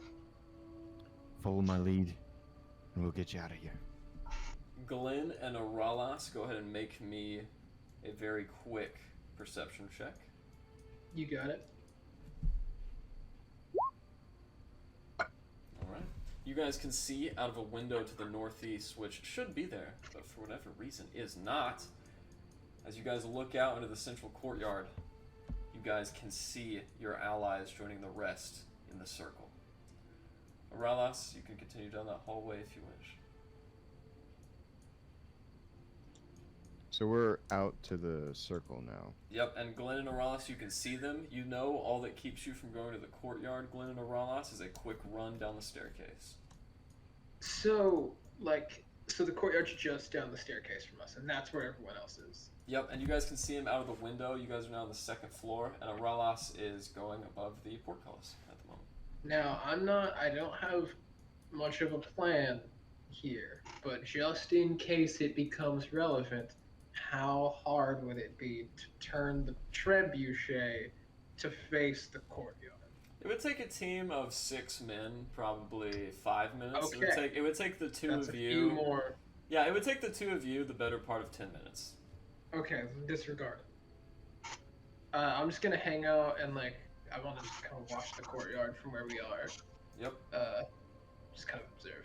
Glenn, as you observe this taking place above the central bastion door on the first floor, Oralas, you know to the east, immediately east of you, is a ballista, which is much easier to turn around. I have a very good idea. Come on this way, my friend. Glenn and Aralas, as you both go to the east now, heeding Aralas' warning, Glenn, the rest of you enter the courtyard. As you do so, taking your positions, what would you like to do? Also, Rez, you should have... Is 12 hit points accurate? Yeah, so I had 8 when we finished That's the last right. fight. Oh, Thank you. and we leveled up, but I never rolled the short rest die. There you go. Roll that short rest die. As the two of you now look down the holes which actuate the defenses in this Nice. building, you find a door right here. That leads inside the bastion. Nope. It's a different door. Now is not the time for exploration. We have to investigate the door, right? I feel like It's very it's very Should have compelling. to go down. I will hold on. I will open it very quietly. As you do so, you can see in. It looks like all of the weapons are kept here. There's about 40 crossbows in the wall. The other wall has a bunch of spears and halberds hanging up, and there's a chest in the northwestern corner. Would my character know about mimics? No. Not even in a wizard book. Go ahead and roll me a history check. I shall. I've been to that class. You I did hope it's a read. mimic. You did read about the mimics in the wizard book, and as a matter of fact, this doesn't seem to be one. I feel like those stories creep me out very, very much. I will throw my black iron dagger at it, at the chest. All right, it hits. Go ahead and roll for damage. All right, big piece of wood hangs off the side of this chest now, and inside of it, the hole that's been opened, you now see something glowing, something red. Well, I will go in and loot it. As you do so, it is at this very moment the rest of you get to the courtyard. What do you want to do? Alright, I'm positioning Ingratiate myself next to the halfling. Yeah. She And goes- I'm waiting for. I am acting like I'm partaking in this ritual, doing whatever these other cultists are doing, but secretly I'm holding fairy fire until Alistair's signal. As So Arnhold the takes second up, Alistair's signal happens, and I feel like I'll know it when I see it. I'm going to drop fairy fire on this area. okay. As Arnhold takes up his position, he gives you a slight eye res, and you now hear the voice of Rinaldo. Kibelnash non furesh, bondul von Kimbatulen. Oh, sorry, gentlemen, but we already have enough volunteers. No worries. I'll just be watching from back here, and I'll just kind of take a step behind him. Oh, thank you. Just make sure you do it at a safe distance. Wouldn't want the conjuring to affect our new initiates poorly. Oh, sure, Vondelbong sure. Big Gargle, Von Big Gargle do, Vixter Mananeshigam. Alright, I'm gonna... Alright, here's the moment. I'm gonna place my gun into the small of his back while I lean in and whisper in his ear, "Don't stop." Okay, you guys all watch the color of the portal begin to change and fade for a brief moment before he gets his focus back up. Vondel Bish Bingan Kimbatul Bimash Ingren Igam. And as he continues. I'm gonna follow up. If you want to come out of this alive, you're gonna excuse yourself from the keep, because you need to have a private word with the new initiates. We're gonna sort our business, and if you do exactly what we say, you keep your pathetic life. Vash, excuse me, everyone. You see the cultists pick up their faces and look at him. I've been asked away from the castle to speak to some friends of mine, the new initiates. Actually, I'm going to have a conversation with them. Oh, it's not how this works, little guy. You paid a fee, you owe us a service. I know, and trust me, we'll conjure that big spiky guy and everything. It's just right now, I got something to take care of, okay? And he starts to briskly walk away from you guys. Wait, no worries, mates. I'll bring them back, I promise. We're just having a little discussion, old friends, you know, reuniting. Wanted to talk about my benefits joining you lot. We'll be right back, lickety-split.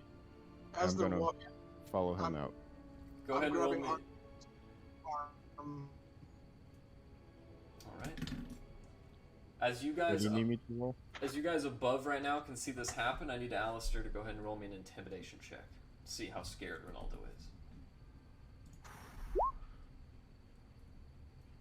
Alright. Can I give him an advantage on that? As you walk him, you guys get to about right here before Rinaldo looks up the hole that you are standing over Glenn.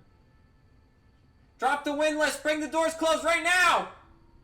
As that happens, I'm and he shooting. yells, I pull the trigger. go ahead with your shot. And, Everybody go ahead and and roll I initiative. trigger fairy fire right here. Alright. Did we get the loot before this all happens, or are we stuck doing a round of looting? You guys get the loot before it happens. Inside that canister are about... Actually, let me check.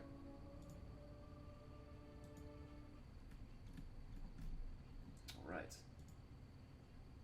And with my gunner feat, I don't get disadvantage on this. That's right. No, you are A-okay. Inside, you guys find 6 flasks of alchemist fire. That's pretty cool. So, real quick, I have a question. Whenever you're looking at the window, you said like that was like as far as the the window from the room that we were in, like the northeast window. Mm-hmm. That's just over the courtyard, right? Yeah, and when I say window, keep in mind I mean like an arrow slit. Oh, okay. So like not anything that I could like. You could vault. You could potentially vault the wall and jump over. You'd take a lot of fall damage, but you could do that. Okay. Oh. Glenn, take those 2 flasks of. This room again. What was that, Larry? And what's up? I was just asking to be in this dimension. That is up to Alistair. Yeah, you're gonna have to come out on. On Alistair's turn, that's right, because But before Rinaldo combat alerted. Am I in the initiative? Not yet. Before combat even starts, should they all roll their saves? Mm-hmm. Hold on. Yep. And Got a lot of initiative, bro. I will give Glenn 2 flasks and put 3 in my little pockets up front. Okay. Real Well, quick, Fire. do we know what alchemist fire is? I'm not remembering what alchemist fire is. Alchemist fire is a type of elixir often used by an alchemist. You don't know what it is because you're a pirate, but it has the word fire in the name. That's the word fire in the name. Okay, cool. All right. I'm sure Pirate would know. No? Alchemist fire is pretty rare. It's a rare kind of crafting ailment. I wouldn't say that he knows. Let's see here. You can definitely roll an Arcana check, though. I'll give it a shot. Sure. All right. Yeah, you used Alchemist Fire that one time. At least enough to know that it does a lot of damage ingestible. However, when you throw it on someone, it's basically like napalm, Glenn, and it deals damage. Okay, I'm glad because that was on the brain. All right, let's see Great. here. All of these guys making their saves. What is the DC? 15. All right, Wisdom? Dex.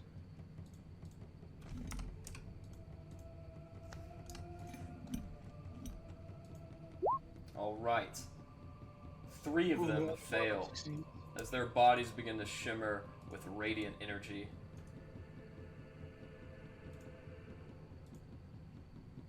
We'll say that they are marked. Awesome. Perfect.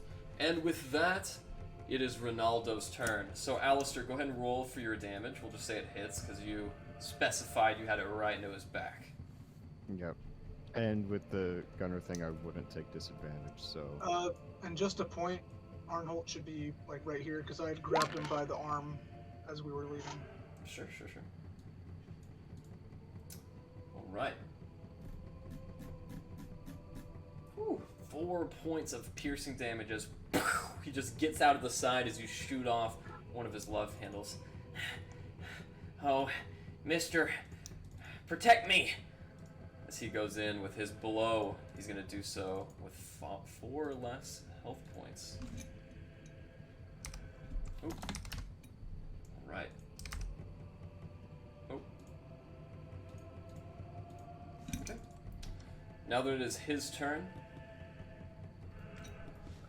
he is going to take an opportunity attack from you, Alistair, as he goes 5, 10, 15, 20, 25 feet all the way over here, using his full movement. I can use my Eldritch Cannon for the opportunity attack, right? If you can use it as a reaction, you absolutely can. Let me double check. Just says bonus action, so...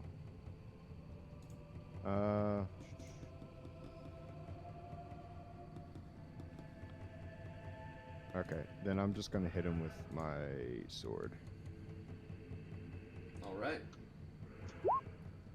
Alright, as you miss, your rapier missing, you watch as Rinaldo turns around. This keep will become your tomb! Ha! As he disappears, he reappears immediately, blinking behind you, and he pokes you in the back. As he does so, you feel your skin deteriorate and your clothes decay in a matter of moments. He misses, actually, so you're good. So I don't feel all that. You don't feel all of that, and you're absolutely okay, as it is now another cultist's turn. This guy, hearing the gunshot, is gonna run 5, just gonna run all the way out. Oh, shit. He's going to end his turn right out there. Up next, Glenn. As you heard this commotion being right next to the halfling when he yelled, you are at the moment on the 2nd floor. What do you want to do? Okay, so is this where the stairs are? Right there? I didn't see your point, but the stairs are actually west. If you used your whole movement, West. you could get there if you dashed. Okay, well then, on that note, I will cast Expeditious Retreat, so that I may use dash as a bonus action, and then I would like to go down the stairs. Alright, at the end, after all that evading, all that moving, you push out in the main hallway, just in time to see some guards get on that battlement, the same one you came up with your grappling hook, and as you run by your grappling hook, you get to right about here. Okay, shit, hold on, I gotta find me. Oh, there, okay, got it. And that ends your movement and your bonus action. You still have your action. Okay, then I guess as an action, I already cast a spell. Fuck. Oh, Can does Expeditious Retreat require an action? It's a bonus action. Perfect. Okay, so with that out of the way, what would you like to do?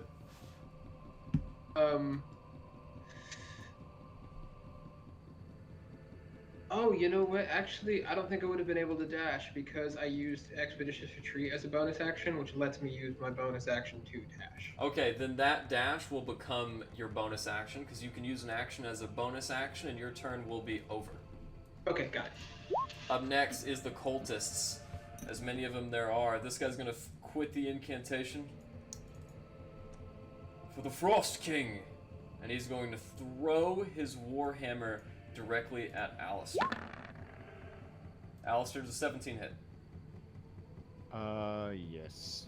As the warhammer makes contact, you are inflicted with 5 points of bludgeoning damage, and that is going to end his turn. These guys are going to do the same. Oop. Huh? He did not grow. And as they all go out, they are going to make a series of Wouldn't warhammer one hold strikes. opportunity of attack on that last guy? Which guy? This guy right here, because he was down here. 10 feet. And- Yeah, he's 15 feet away, and then he goes. That's okay. He's all right for now. Another Warhammer. Does a 14 hit Alistair? 14 does not. Okay. As that hammer misses, the other two, the ones with weapons, are going to close in. This guy's going to get to right here. He's going to make a dagger attack on to Arnholt. As he goes out to make a dagger attack on Arnholt, you watch as Arnholt is narrowly hit and then quickly parries with the rapier, knocking his dagger back. As he gives a quick blink at you, Rez, the other fellow is going to come in and try to do the same thing. This time, however, he's going to attack you.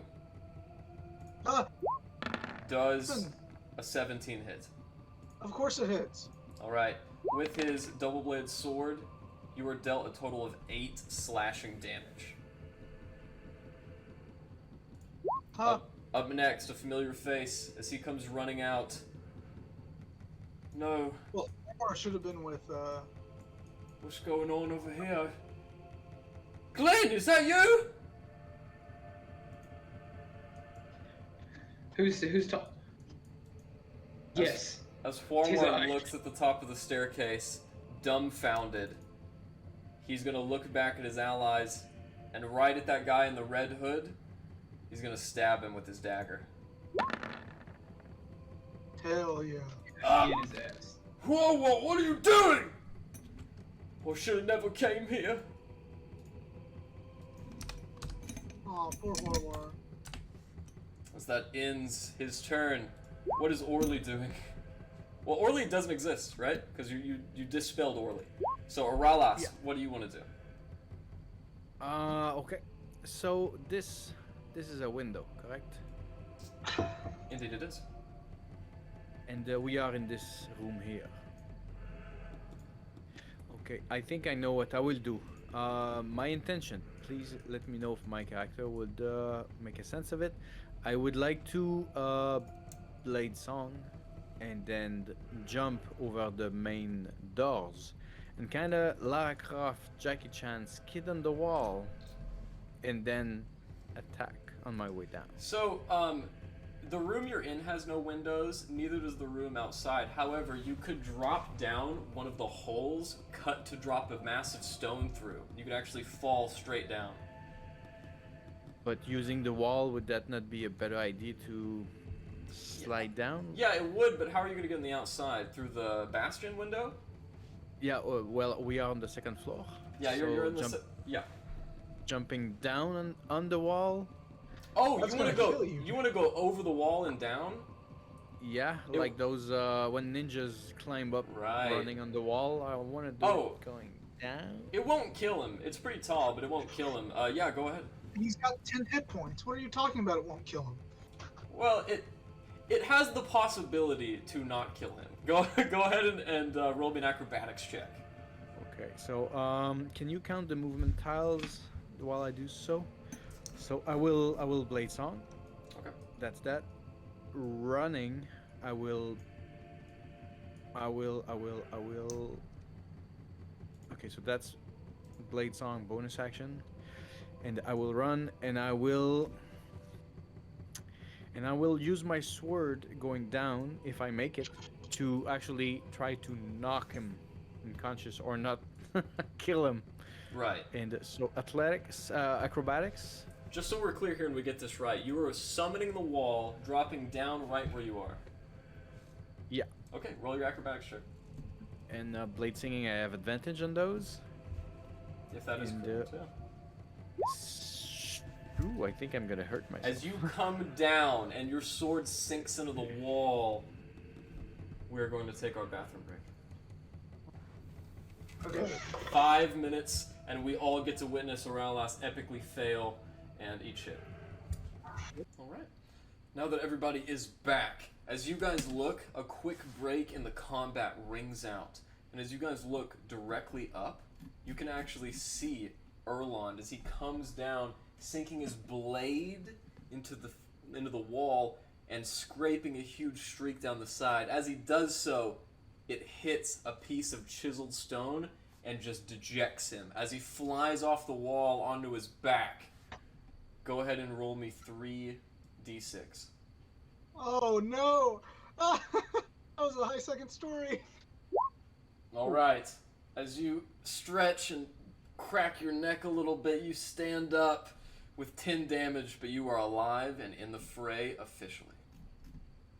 Jesus Christ. I'm coming! This is all I will do. All right.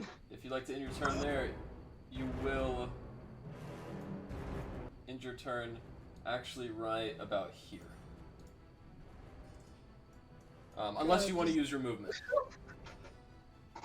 No, I feel I've done enough. I will hold on to things. Well, my action, since I fell, I used the movement to fall to get back up. Do I still have an action, or is my action? You do. You do still have your action, and you have approximately 15 feet of movement left. Because you used 5 plus half. So 15 left. Just sand in my face and in my mouth. I will just get back up, and I will take the dodge action for just this one round. And I'm blade singing as well, as I mentioned. So that's my turn for now. All Dodge right. action. Okay. Click the end of turn button, and it is now someone's turn. Whose fucking turn is it? I can't even see. All right. As it's that guy's turn. You know, Botterban, I always thought you were a quack. As he comes running out. He gets to there. Oh man, he can't see too well. But unfortunately, he can barely see Arnholt, who is still disguised as that strange tiefling. Alright, as you guys watch him stand for a second, channeling his energy with the portal nearby, he brings out his own saber. But not like the other sabers, this saber begins glowing and pulsating with black energy. As it stems out, it makes a wild strike at Arnholt. And as it does, Arnholt ducks below it. It completely misses him. Rez, it is now your turn.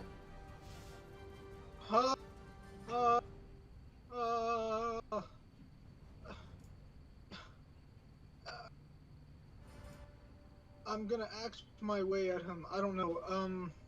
I mean, I've got it's a concentration spell. You have a gun.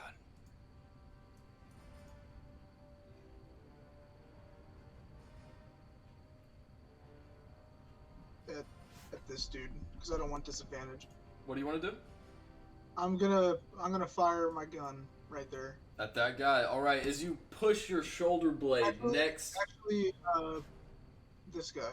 Alright, as you push your shoulder blade next to Arnholt, you sling your arm over the combatants and make a strike against Phil. There you go. There it goes. Sweet! Right. As the bullet hits the ground, Yay! Phil looks up with a smile. What else would you like to do? It's my turn. All right, guys. Remember when I don't know when it's your turn and you want your turn to be over, just click the end of turn button. Alistair, what do you want to do? Well, first thing I'm going to do is I'm going to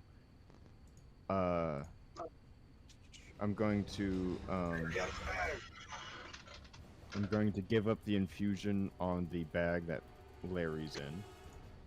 So Larry will just appear and take no harm. All right, Larry, out of the bag and into the fire. What do you want to do?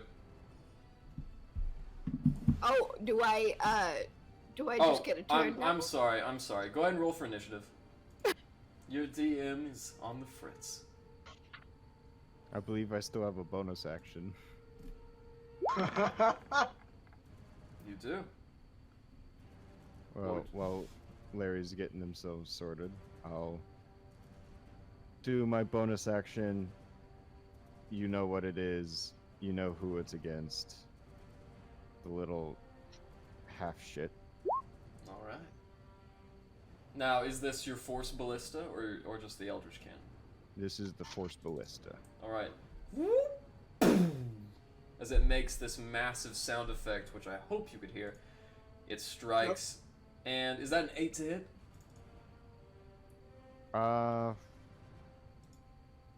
I guess. I don't know why there's an 8 and a 17.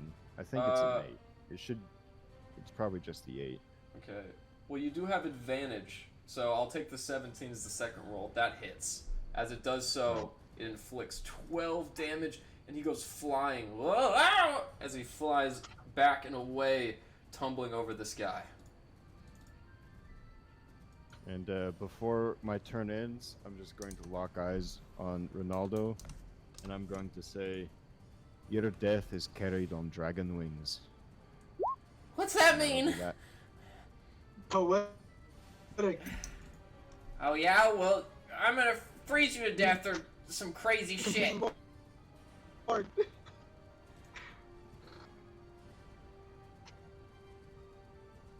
Hey, Mr. Captain, why don't you shoot your friend over there? Go ahead and make me a wisdom saving throw. Me? Yeah. Alright. Uh-oh. And he cast that at a 3rd level. Actually, Mr. Bard, why don't you give it a shot, too? Oh no, do I have to make a wisdom save? Yeah, you do.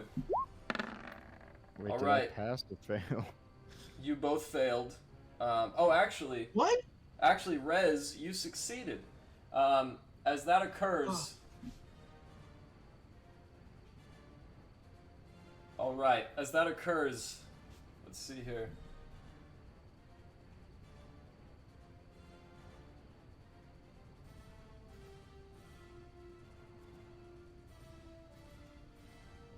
Alistair, go ahead and roll to hit with your flintlock. My flintlock. Your pistol. Indeed. Roll the hit. Not telling you who. Alright. As you've succumbed to the will of the spell, and he said, why don't you shoot your friend over there? You unfortunately have to choose an ally. You feel that I'm taking the dodge action from the corner of your eye, and I'm ready. I mean, he said gotta shoot shoot your. me. He Who's said your shoot your best friend, friend? right? He did say shoot your friend. Tell us who your And Riz isn't his friend. So who do I feel the most friendly to right you now? did say you liked Arnholt out of the two of them. I did say You he do was my not shoot favorite him. of the brothers. It's not his choice. It's not his But choice. also, It's the you spell's you choice. never said.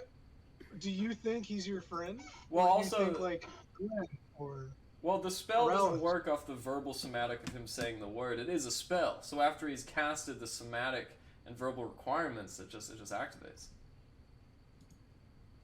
I mean,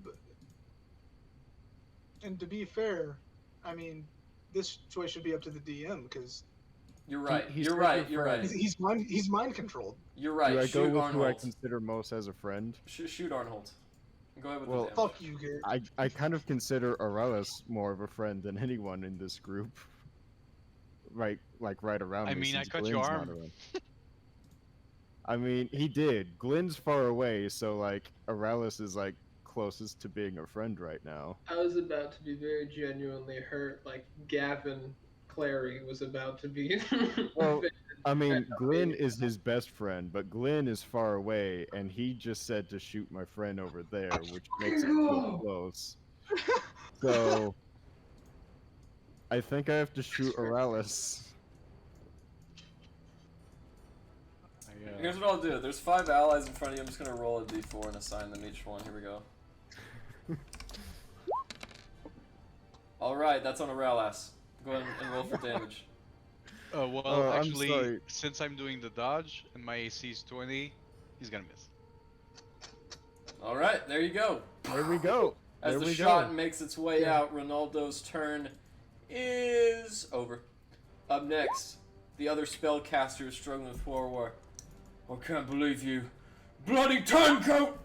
He's gonna go ahead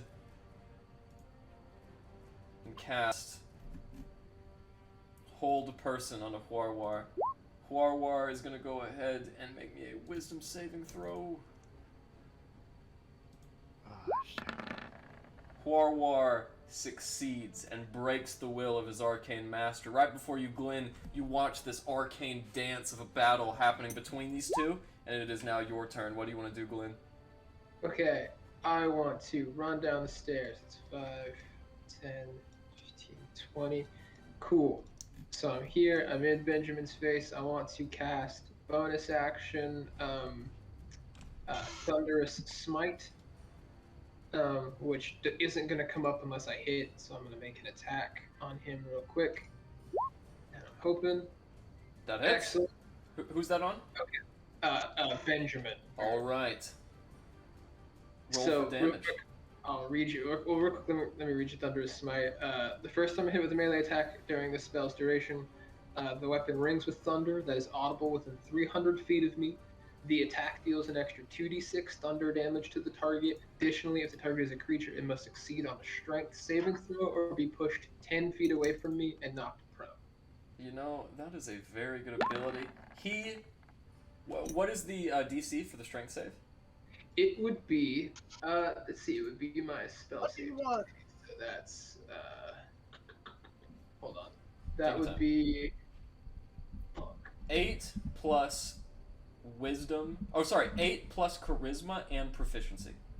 Okay, so that would be, fuck, I've got it on a sheet somewhere. I promise. Spells page, it is a 12. He succeeds the saving throw, but you still deal damage as you bring a massive strike into him. You guys all hold your heads as this keep is now a gong, resounding the sound of his massive thunder. Everyone in the village can hear it. Hey, it's 21 damage.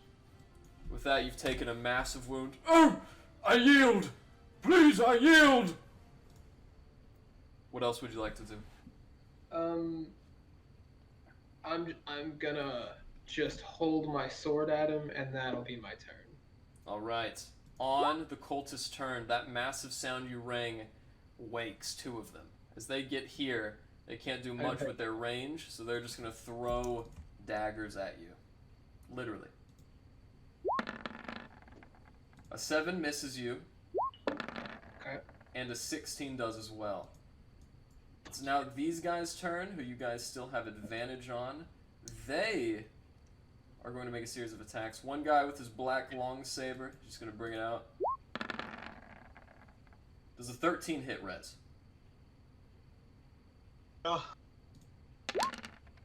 Rez, you take 5 slashing damage. And Larry, as you are now in the battlefield, these 2 guys run to you, and they make their attacks. Does a 13 hit Larry? Yes. Alright, if a 13 hits, Larry, you take 5 slashing damage as he plunges a black saber into your left hip. And with that... Oh, wait a minute. Is there still one guy in here? There is! Right next to Rinaldo. That guy threw him over. He gets a turn. And he's going to go ahead and attack Arnholt. Arnholt, once again, too adept with this rapier. Much more than you gave him credit for. He blocks the strike as well, Rez. Up next... I doubted him, but now I'm not. That's right. Up Hey, next... guys, I don't want to put it around things, but if I had to put a scale on how I'm doing, I'd say I'm at like a 1 out of 28. That's alright. So you're fine. With that, Huarwar nods at you. Alright, Glenn. Let's get him! He's going to cast Hold Person on the cultist to the right. That cultist... Wisdom save. Yada, yada, yada, yada. Alright. With that, that fellow is held as you watch his body... What? Ah! Ah! Getting constrained all around him. He is going to be... well, restrained. And with that, Auralas, what do you want to do with your turn? Okay, now that I can breathe a bit, I will stop the dodge action and I will use my action to minor illusion, casting 3 illusions of me. And then as my that is my action. As my bonus action, mirror image is the ability. Shit, I did my things in a very uncool order, but it's okay, I'm a noob. I will use my movement to get around the little fucker. And with multiples of me, I think it's all I can do for now. Reaction, reaction, reaction, reaction. Bonus action, does it say? Shadow Blade is a bonus action, but I can't cast it at the same time. So yes, that is my turn. I'll click it. Thank you, sir. Larry, brought out right out of the bag, right in front of you, there's two guys just standing there holding their swords. What do you want to do? Well, I definitely would like to bonk the one that hurt me. All right. That would be the fellow to your right. Boom! As you strike, you and roll for damage. As you watch these vibrations arc throughout his body, shaking his black robes, he is dealt a huge wound and his mask is broken. Oh, and that ends my turn. Really, without my big metal buddy, I am but small. Well, he was waiting outside, and they never got a chance to close the doors, right? That is correct. He's still outside. You should be able to see him if you drag your screen directly to the south. I call her over.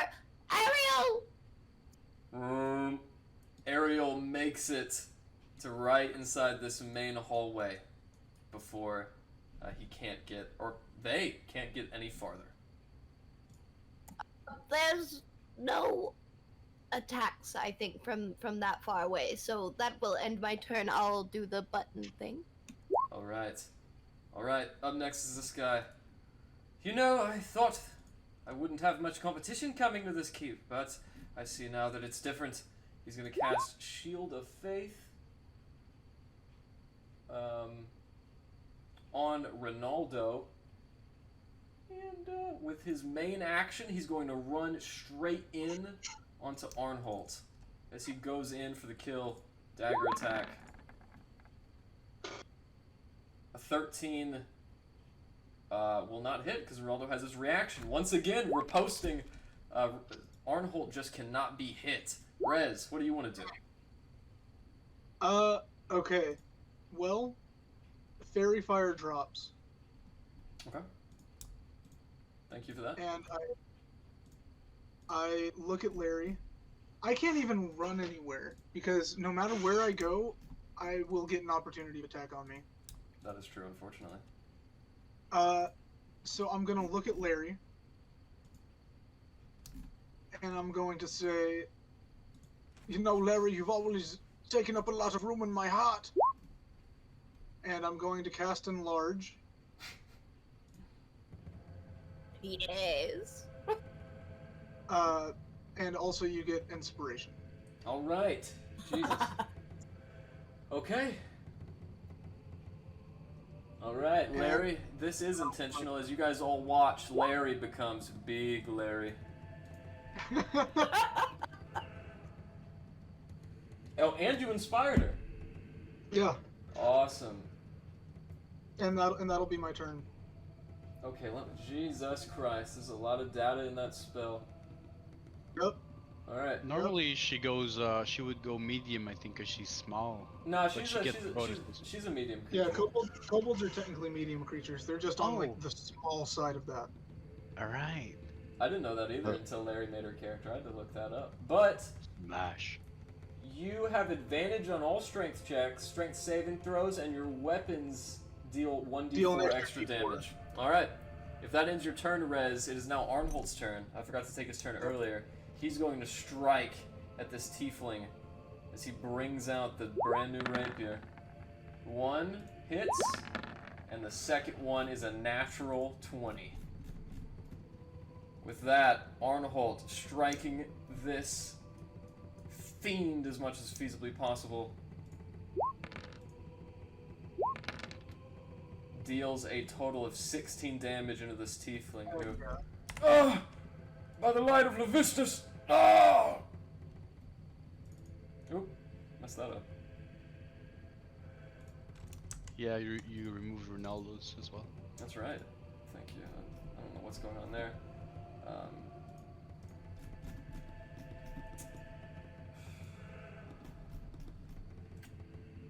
Whoopsie daisy. We are all good though. You My DM brother's it. It's question mark?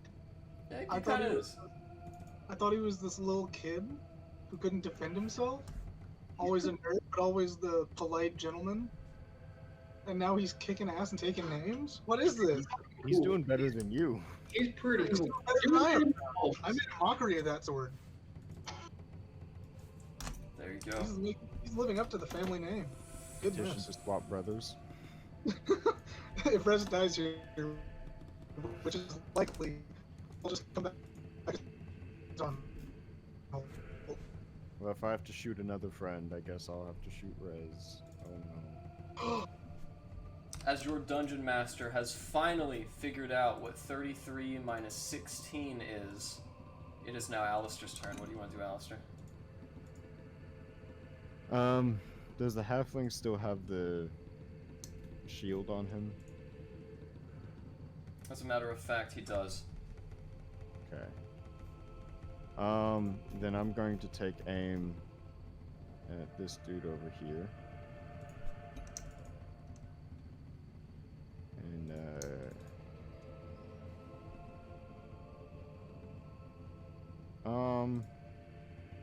I'll use my blunderbuss on him.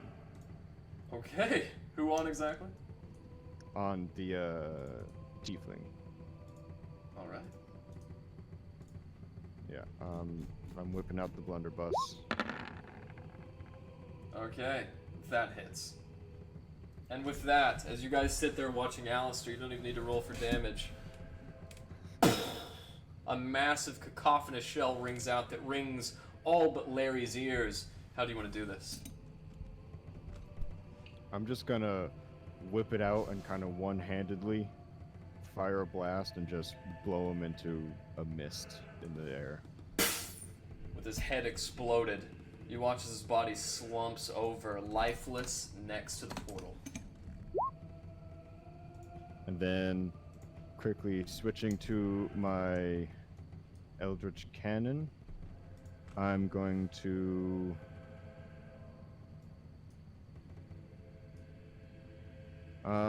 so is the shield now off of the halfling? As a matter of fact, it is. He's dead. Alright, I'll take a step over here and fire my cannon at the halfling.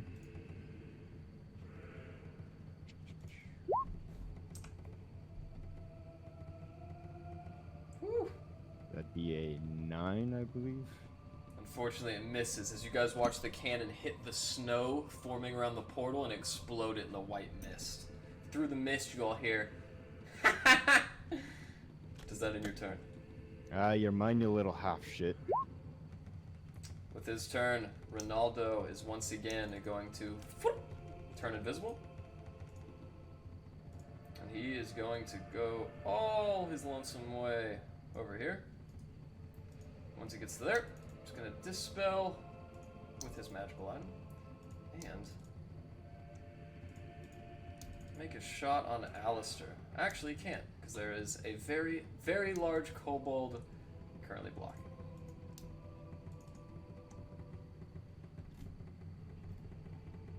As long as I don't go down, Larry's turn is going to be awesome. Alright. Larry, go ahead and make me a wisdom saving throw. Oh no. Spoke too soon. Larry. With advantage? Nope. Larry, as you are big and mighty, you go to bring down a massive Larry fist on a guy, and as you do, your hands become bound to your torso. You can't bring them out, and as your body clings up like a stone, you fail and are officially held in place until your next turn. You do have inspiration, though. But I don't know if it's going to be enough. What'd you roll, like a 6? Yeah, she did roll a 6. You don't know this Yeah, guy's DC. It may work, it may I thought not. it was going to be 12. Who knows? Is it a D6? It is a D6. It's up to you if you want to roll.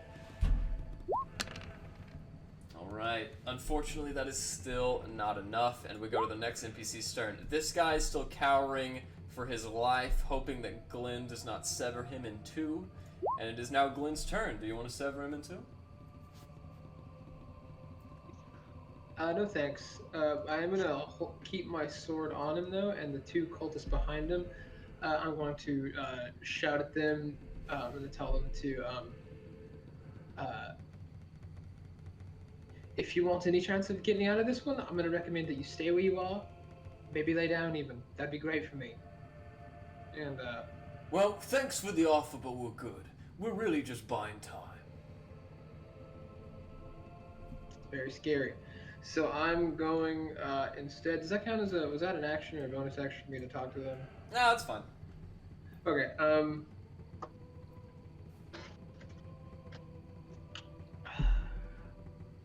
Okay, I'm gonna cat now. Don't want to leave this guy here. I should tell you the icons are fucked up. Horwar is very healthy. He's got some bruises and scrapes, but he's not near death, as it Okay, says. that's my main concern. Okay, cool. Then I'm gonna skirt around this guy. And I'm gonna make an attack on this cultist here. So let me roll for that. Alright. Ow. That hits. Let's go. With one blow, you literally cleave him in two. As he I falls told him. limp in half. I did tell him. You did tell him. Alright, cool. And that's my turn. Alright. Next up is the bandit's turns. This guy's gonna get his wisdom save to see if he can finally free himself from the hold action. Which he does not. He is still held. Up next, however, we got even more guys who are coming out. As they sit there and see Larry, they're gonna try to throw their hammers. One of them at disadvantage. It's too far away. That's a natural 20. The other one misses. Larry, as you watch this guy step up and loose his hammer, it whirls throughout the air and strikes you. Larry, that is a total of 8 bludgeoning damage as it hits you in the side. Penis. The other two outcasts, or sorry, cultists, are right beside you. They're going to go ahead with their attacks. One of them with his short saber, and the other one with another short saber. One misses, but the second one gets, you guessed it, another natural 20.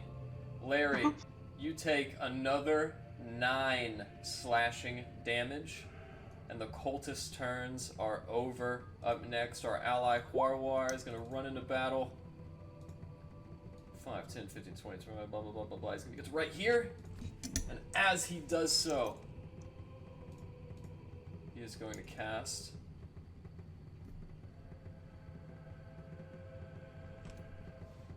Shield of Faith onto Rez.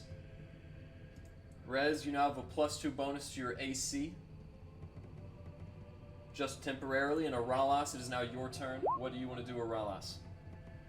Now it is time to use the big bad, and I will Shadow Blade as a bonus action. And then I will get closer to the cultist, and the brother is actually engaging it. Yeah, at the moment. Okay, I will take my position to give him some kind of advantage on his turn, and I will use my Shadow Blade. And as you guys see me slicing in the air, you will feel a bit of a elven accuracy to myself. And I will Shadow Blade with triple advantage for 18 to hit. Triple advantage, you say? Is there such a thing? Elven accuracy. Oh, that's right. Yeah, that hits. So we take account only the first 3. I'll Yeah, do you that got the it. whole campaign. So very bad damage, and with my offhand, I will use the Truth's Bane as a +1 short sword offhand No, that's already done my bonus action. I'm sorry. This is the very end of my turn for now. Alright, as that black shadowy blade cuts through, you watch his cloak billow up like Palpatine when Yoda sent him flying over that desk. And now it is Larry's turn. Larry, as you are bleeding from every orifice, screaming like the massive kaiju you are, go ahead and roll me a wisdom saving throw. Break it, Larry. Break it. Now listen, that's a 4 and that's a failure, but the guy who cast hold on you... Oh wait, that's Rinaldo, he's still alive. Unfortunately, you are still held. I'm like Godzilla trying to be like chained down, being beaten, bloodied. Roll for Somebody help me. roll intimidation. Oh no, they're horrible charisma. As you guys watch Larry screaming. These two guys are now feared. A fear to Larry. I will eat you. As your turn is now over, and Fell's turn is over because, of course, he's a dead guy. It is now Rez's turn. Rez, Arnholt will take his turn at the end of yours. What do you want to do? Okay. So I'm gonna cast Cure Wounds on myself at level 1. Oh no. Sweet. Oh no. Okay. And that's my action. And then as a bonus action, I am going...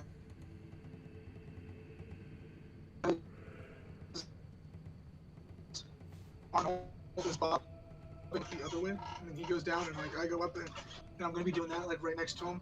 I'm gonna just being like, "Oh my God, brother, you've gotten so good. Last time I saw you, you couldn't even swing a stick." And I'm gonna give him an inspiration. All right. And, Thank you. It has not been easy. And now it's his turn. As that occurs, Arnhold is going to look directly to his south. Did you give him advantage? I give him inspiration. I don't know why I said advantage. All right. He's going to make one rapier attack, which misses, so he's immediately going to use his inspiration, which makes that a definite hit. And as he stabs the guy in front of him, Arnholt immediately returns the saber. You hear him breathe in for a moment as the guy in front of him falls over, dead. I didn't mean to. Alistair, it is your turn. We're bathing in blood tonight, lads. I'm gonna step over this way. This guy that's giving Larry a hard time, I'm gonna force ballista him. It's on this guy right here. That hits. 15 damage? Yep. How do you want to do this? I'm just gonna pull my cannon arm out, put it right up against his temple, and then just like a bastard move in croquet, just knock his head clean off. That's And my just gonna go favorite for it. reference I've ever heard in a game of Dungeons and Dragons. And up with that, his body slides over in a gory pile right next to Rinaldo. And with that, I'll step up this way and use my action to blunderbuss little half shit. Oh. Misses And him. that's with proficiency as well. So that would be +2, I believe. Well, I believe proficiency is already calculated in. Yeah, 3 + 3 + 2. You rolled a 3. Alright. Yeah, that misses. Alright, God, I think that's all I can do. I'm coming for you, you little shite. That'll be my turn.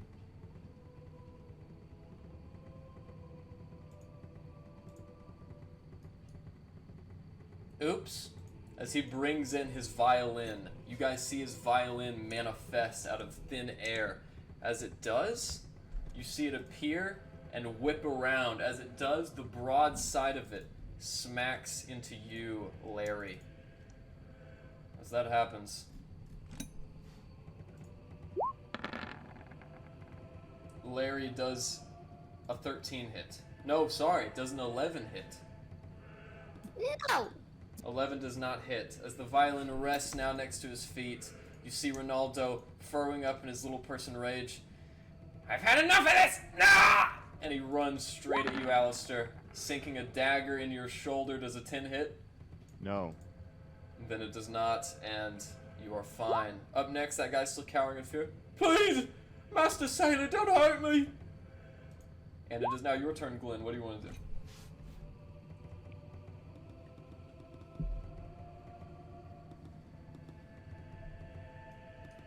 I can't hear you. You might be muted, but that guy is still held in place. So it's Okay, up to cool. you. My bad. Yeah, okay, I told Benjamin to stay where he was, and I'm gonna move forward a little bit to swing on him. Do I get advantage with that if he's still restrained? Yeah. Sick. Alright, that hits.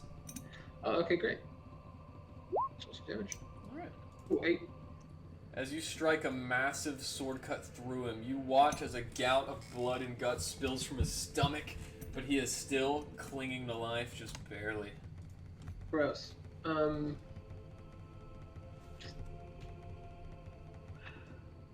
guess I'll hang out there for a second. Yeah, that'll end my turn. I'll click the thing. Okay. Up next is the bandit's turn. I'm just You're gonna so start. fast. I'm getting into turn. Sorry about that. Alright, he succeeds his wisdom save. Shaking the shackles that bind him, he's gonna get up. And he's gonna strike you with a very long black sword. Does a 15 hit? Are you asking me? Yeah. No. As he hits you with the 15, I'll be with my maker soon.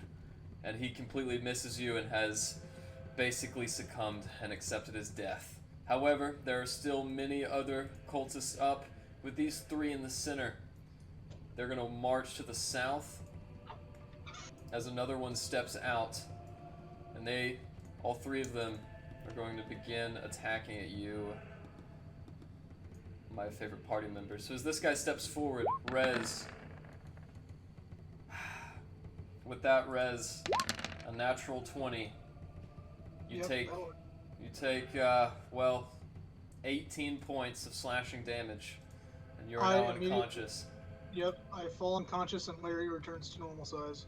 Rez, my brother, what have you done, you bastards? No! My beautiful body! Larry, as unfortunately you decrease in size. What the hell? There you are. Shrinking down and down. It is now the other cultists. These 2 guys are still afraid of you, so they're going to cycle around, try to get out to someone else. However, this guy is going to run in and throw his hammer. A 10 misses you, Larry, thank God. The other one gets his attack, though.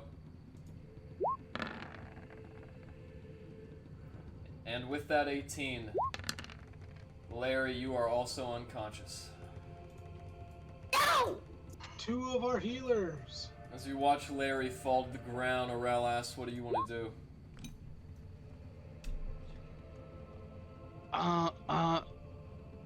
I think we need a defensive position. I will close this way here. Leave my friend alone, and I will attack. I will attack this one here. Yes. Shadow Blade. Kill him. Okay, I'll explain just once. Shadow Blade gives me advantage on dim light, which is always in this setting. True. And Elven Accuracy gives me triple all the time, so I'm not cheating. It's a real thing. Do you have quintuple advantage? No, it's 3. So I roll 3 dice. Right. Go ahead. I'm going at the guy, attacking. That hits. Oh, hold on. I gotta click twice for a crit. No, okay. So 11. As this black blade cuts through him, he's unfazed. And then as he looks up, All of the energy and moisture in his body is sucked out by the Black Phantom, and he is completely exsanguinated of all fluid and dead. And bonus action, I will attack this one with the Truth's Bane. So +1 to my offhand here. Oh. Oh. Oh. So that is not 3+1. 4. That is not 4 damage. Remember, that is 9 damage. How do you want to do this? Oh, I'll just slice his throat. So double throat attacks. Alistair, as you watch Aralas rushed by 2 guards that haven't even a bruise, he decapitates them with 2 slices to the throat each, and they are both dead. And I will keep going here, and I have 40 movement, so I'm fine. And that will be my turn. Larry, go ahead and roll me a death saving throw. /GM roll. /GM roll. So it's a little homebrew we have.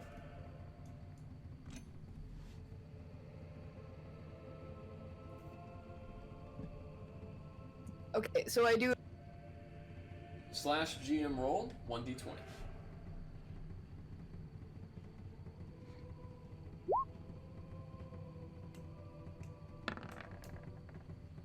Alright. Rez, you do the same thing.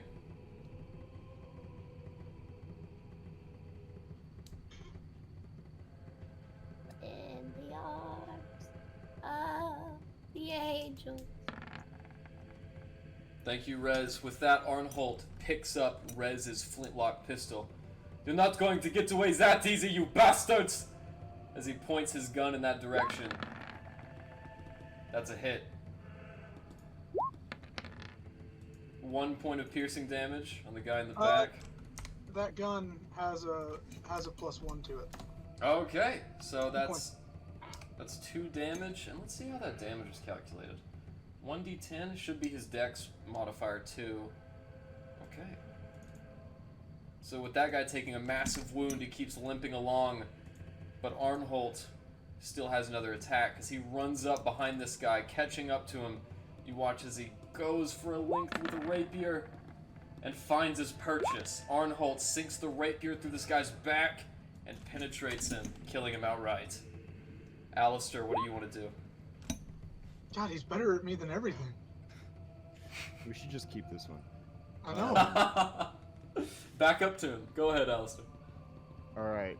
Gonna take a shot on a little shite in front of me.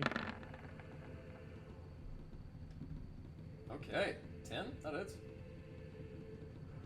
Oh, wait.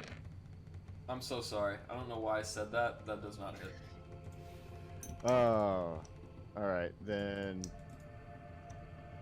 you know what's coming. Yeah. I think we all do. Woo! Good lord. Is that a natural 20? I guess so, yeah. Yeah, it's at advantage since Aralis is on the other side, so yeah. That is a total of... How do you want to do this? You know what? I want to grab him by the throat, Ah! shove the cannon to his stomach, look him dead in the eyes, and say once again, "Your death is carried on dragon wings." And then I'm just going to blow a hole through his stomach.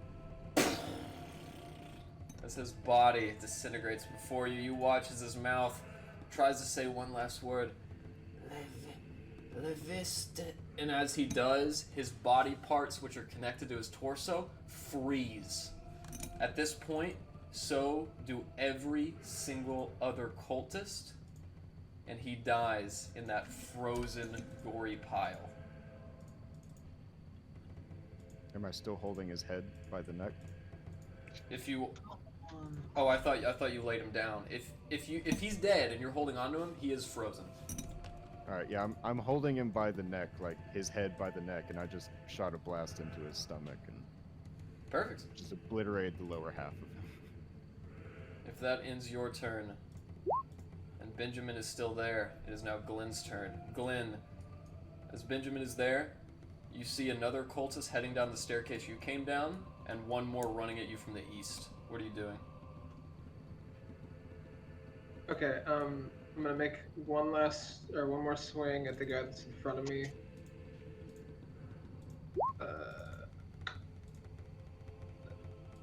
Assuming that probably doesn't hit. As he ducks down, it scatters into the very well corrugated stone wall. I think, unless they expire, I think I've been holding on to an inspiration that you gave me at the very beginning. Yeah, you have my DM's inspiration. You were one of 2 players who have it right now. Okay, I'm gonna roll that real quick. Is it a D6? It's a D4. D4, okay. That hits. Okay, great. And you don't need to roll for damage because he has 1 hit point. Sick. How do you want to do this? I'm just gonna just gonna slice his head off real quick and just do it kind of casually because after that I'm gonna use my movement, my 25 feet, 10, 20,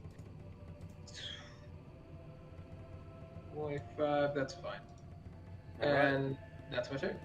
Alright, as you end your turn there, that guy's dead, but the other bandit goes on his turn, cultist, excuse me, and he is going to take a strike at you with his long saber. This is the same guy that downed Rez. Does a 15 hit? No. Alright, as he misses you, clatters in your armor of gleaming that just brilliantly rejects the blow. It is now a raw. Oh, there's another cultist behind you, Glenn. He's going to run up as he gets to right here. He's going to do the same thing. And even with advantage, he does not hit. Woo! Aralas, what would you like to do? Seeing Glenn come in, I will say, Glenn, please, our friends, they need your help. I will try to soak in their attacks as I can, and I will move, and I will kind of turn my back halfway so the guys see me standing there with my illusions, but still I'm so bloodied and stuff, and I will attack this one. Shadow Blade. For a crit. Very nice. So 8 plus 6. It's about time, and the same thing happens. You take the Shadow Blade through him, and you're so quick in your blade singing abilities that he doesn't even notice that he's died. And as it comes through, all the fluids exsanguinated, his body falls over, a brittle husk.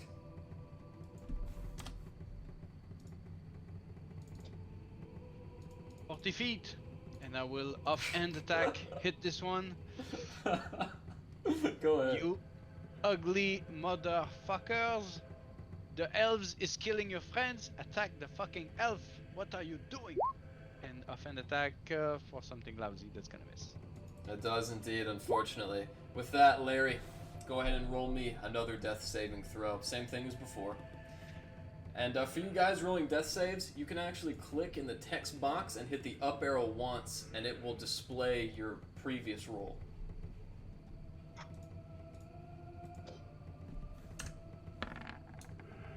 Okay, Larry. Rez, it's your turn next. You know the drill. Alright. Keep track of those rolls. Anything below a 10 is a fail. A 10 or above is a success.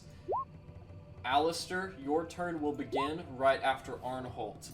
As Arnholt takes a round, he's going to jump over that guy's corpse and strike the guy in front of him. That's an 18. Let's go. Arnholt has taken this guy's arm and speared it through like a shish kebab, but he is still standing. Alistair, what do you want to do? Alright, gonna shove the head of the halfling into my bag real quick, growing the collection, and then I'm going to take my movement up to here, I believe. Yeah. And I'm going to take aim at Benjamin up here. Benjamin was surrendering, but I don't. Yeah, He I don't know is, if he is, but Alistair wouldn't know that. Yeah. Alistair wouldn't care. That's another good point. That hits. Glenn, as you run by Benjamin, oh, thank you for not. Ow! And the bullet hits him in the chest, Well, and he is still alive. oh, that's something. Alright, he's still alive. Alright, my allies seem to be doing pretty good here. Two of us So, are dead. you know, the ones fighting, the ones helping are doing real good, alright? Everyone's dead. You know, I'm fine, so I'm gonna do a force ballista on Benjamin. Just as he covers from that bullet, you know, you really don't have to. And he is taken off of his feet momentarily, and when he lands, he is but a pile of partially frozen goo. I tried. You really did, and you know what? You can't be blamed. And, that'll be Alistair's turn. Glenn, what would you like to do? Okay. 5, 10, 15, 20. Cure wounds on Rez here. You get an opportunity attack before that happens. Does a 16 hit you? No. All right, with your big armor, you just shake it off. Okay, cool. Cure wounds. Let's see. I always forget what the dice is on cure wounds. As you guys see, also Glenn, as you look down, Rez is no longer a tiefling. He is in his original changeling form. Holy shit. Okay, 1d8 plus 2. Let me roll that real quick. 8 plus 2. Fuck, that's not plus 2. 5. Have 5 hit points. Reds. Rez, with that.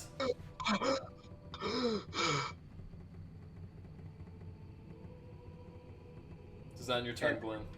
I'll move another 5 feet right there, because that's the last of my movement, and then that's it. Alright. Thank you, Glenn.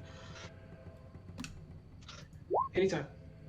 Up next is the cultist's turn. This guy's gonna turn around and strike a very belabored Arnholt. He hits Arnholt. Arnholt takes 6 slashing damage and is knocked unconscious.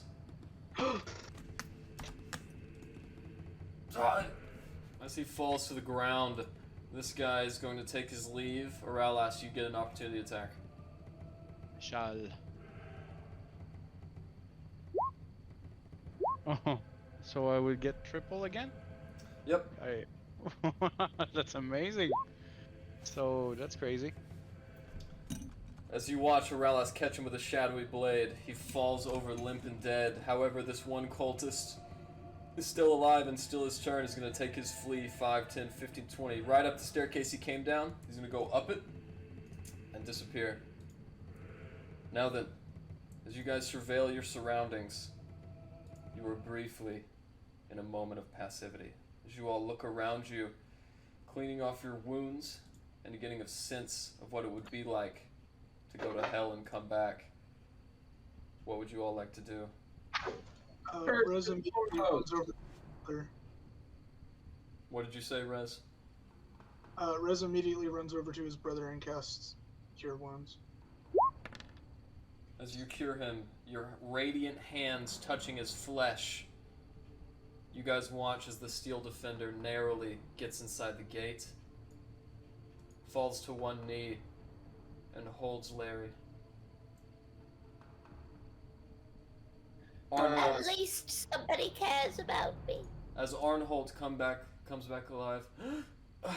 What happened? You went down pretty hard. You okay? Yes, the courtyard was never really my kind of place. I saw you die. Looks can be deceiving. Yeah. Wait. What is he doing here? As he points at Horwar. I'm not sure. Who are you? Hey, real quick, I don't want to interrupt, but I am going to use my lay on hands to give 10 hit points to Larry while we're doing this, just so she doesn't die. As you go and touch her, the steam defender lowers her into the ground, and with that, she is healed anew. Thank you. Sorry, we can't talk right now. There's an emotional moment going on behind us. We're just gonna have to wait. Warwar looks up. I didn't know quite where to go. After you all left Targos, I went around with the sailors and they wanted to strike out against Maxlander. So I led them, and we failed. And now I'm here. Well, you know Maxlander is dead now. Well, he's not the only one. At this, I'm gonna pull out Max Lander's head to show him. Oh, you've done it, Captain Alistair. You've really done our city a great service. It's only a shame I can never return there. I actually came to town looking for you. Really? Your folks. They sent me to get you. Cora? They My want father? you to come home. I was walking for a long time in that tundra. I didn't know where to go, but I knew that Bryn Shander was to me east. And then I opened my eyes. I wasn't asleep no more, but I was in some place different, some palace. And there was a man there. He leant out a hand to me, offered me sweets and delicacies, and told me that if I wore this necklace, I'd be good as new. And I did. But I didn't know what it'd cost me. And as he looks at Arnold, what it would cost all of us. I died in the snow that day. And whatever this God is, he brought me back. And now I'm here, his slave. And as Arnold looks over, that is the same thing that happened to me. Arnold, are you telling me that you are a slave to whatever being this is? No, I can make my own decisions, but if it was not for that being, I would be dead, and I do not What know. happened to you? What? When I started to hear the voices, I thought it was the merry man, you know? I mean, you and AAA always had such fun with your studies, and aside from the court life, I didn't have much going on, so I didn't think it would be a bad idea to keep it a secret, and that is the same voice that's led me here. Brother, that is the same voice that's led me to do unspeakable things. I don't even know who I am anymore. I hold him by the face. I look at him really intently. You are my brother. You are a Crawford. You was a son from mother and father. I love you, brother. I love you, brother. At about this time, I need everyone to roll me a perception check. He's firing the thing on us.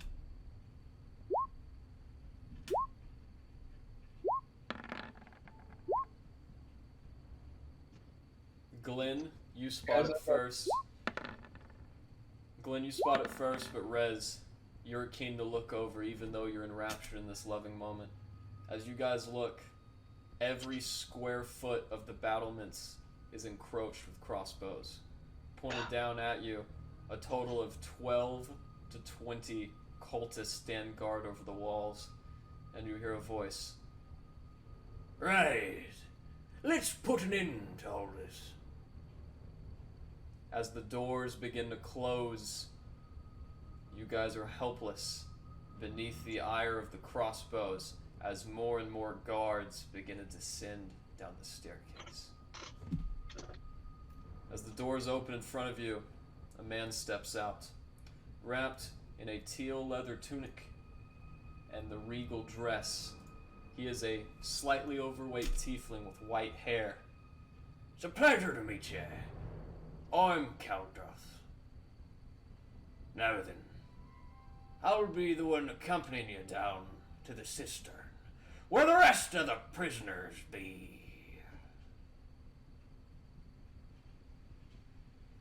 If you excuse me for a moment, sir. We only came here looking for one man. Well, half a man. You see, he robbed us in a town way back. We only came to get what was ours. We have nothing against you or your kind here. We just want the halfling. And we got him. Roll me a persuasion check. Think we'll be on our way. Hey, and we'll be coming to terms of sorts. I don't see any reason why I'd not believe you, but you've killed people's brothers, walked into the keep, and now folks will be going to sleep without their lovely lover next to 'em. It's not personal, me boy, but you'll be marching all the same. Go on. Yeah. Go ahead. As Rez was talking, I was trying to loot the little bastard. Could I have squeezed Yeah. a bit of that? Yeah, absolutely. You find on his body 66 gold pieces and 2 silver pieces. 1 gold piece is folded in half ever since you got back your gold change from Bryn Shander. That dwarf bit into it, so you know this is your gold. However, you find something else. A black ring. Okay. Quite happy.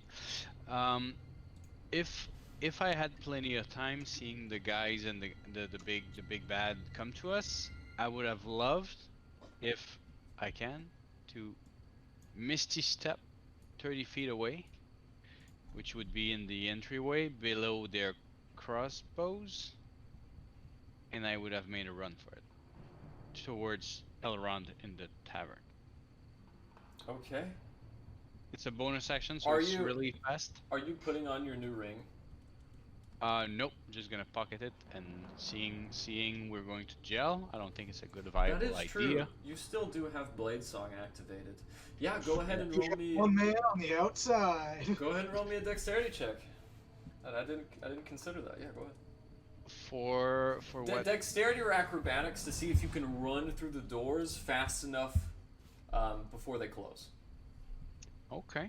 Because Okay, I like that. They did close as you guys were coming in. Blade singing, I would have advantage. Okay.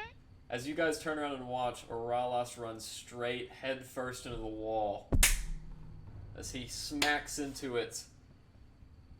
But I could misty step. I could misty step through the gate. Oh, Misty Step. Yes. My bad. So I would do the first jump, like the jumper movie, misty step away, and then make a run outside. But maybe they get a few shots at me while I'm running away. You know, if they turn around and feel I could be behind them, but Nope. you know. Unfortunately, all the guards' concentration is pointed into the center courtyard as Caldroth sits there. Right.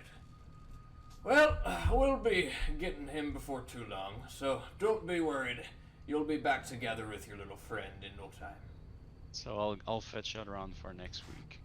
Hey, real quick, now that that's happened, I actually have a thing. I have my Channel Divinity bonus action, or as an action, I'd like to use Marine Layer, which creates a cloud of thick fog around me that heavily obscures the area for 20 feet around me in all directions. I and creatures within 5 feet of me treat the area as lightly obscured, but anything within the fog is heavily obscured, lasts for 10 minutes, can't be dispersed. Wow. So I am going to cast that and lift Larry up and run. Okay. Well, the door shut so fast that even Oralas couldn't get out. He just used basically a teleportation spell to even try.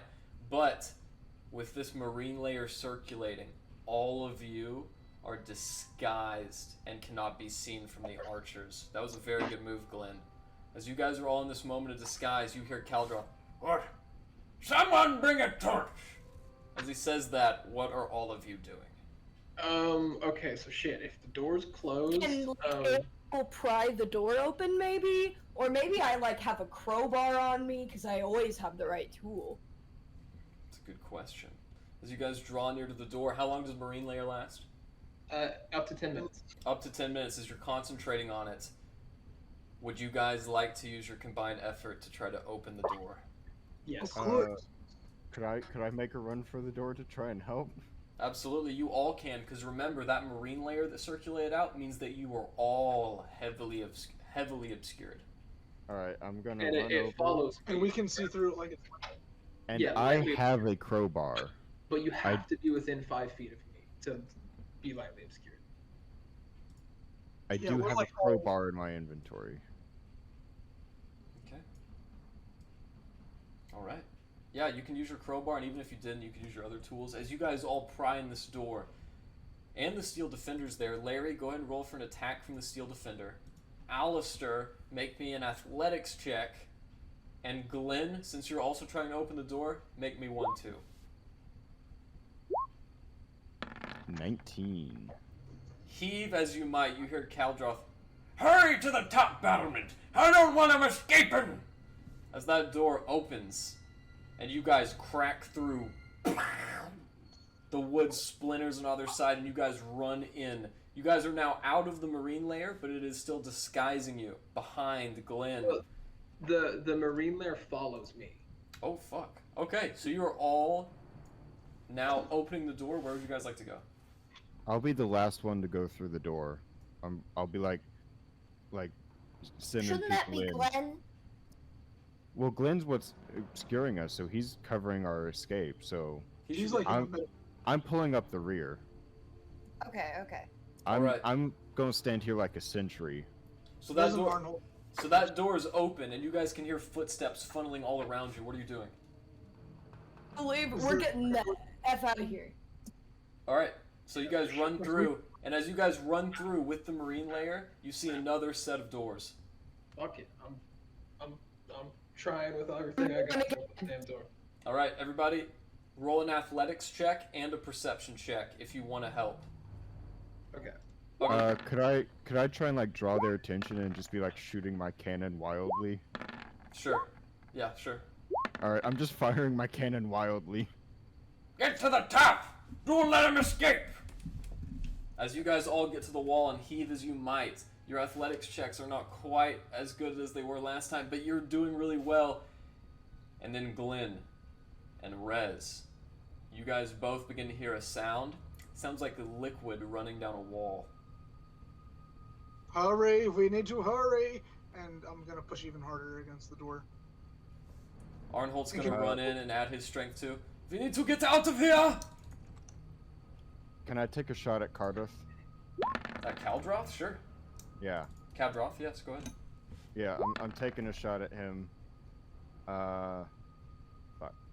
Here we are. Okay. He's gonna roll initiative?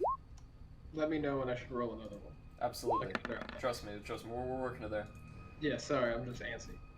You're all good. We're all sharing that emotion.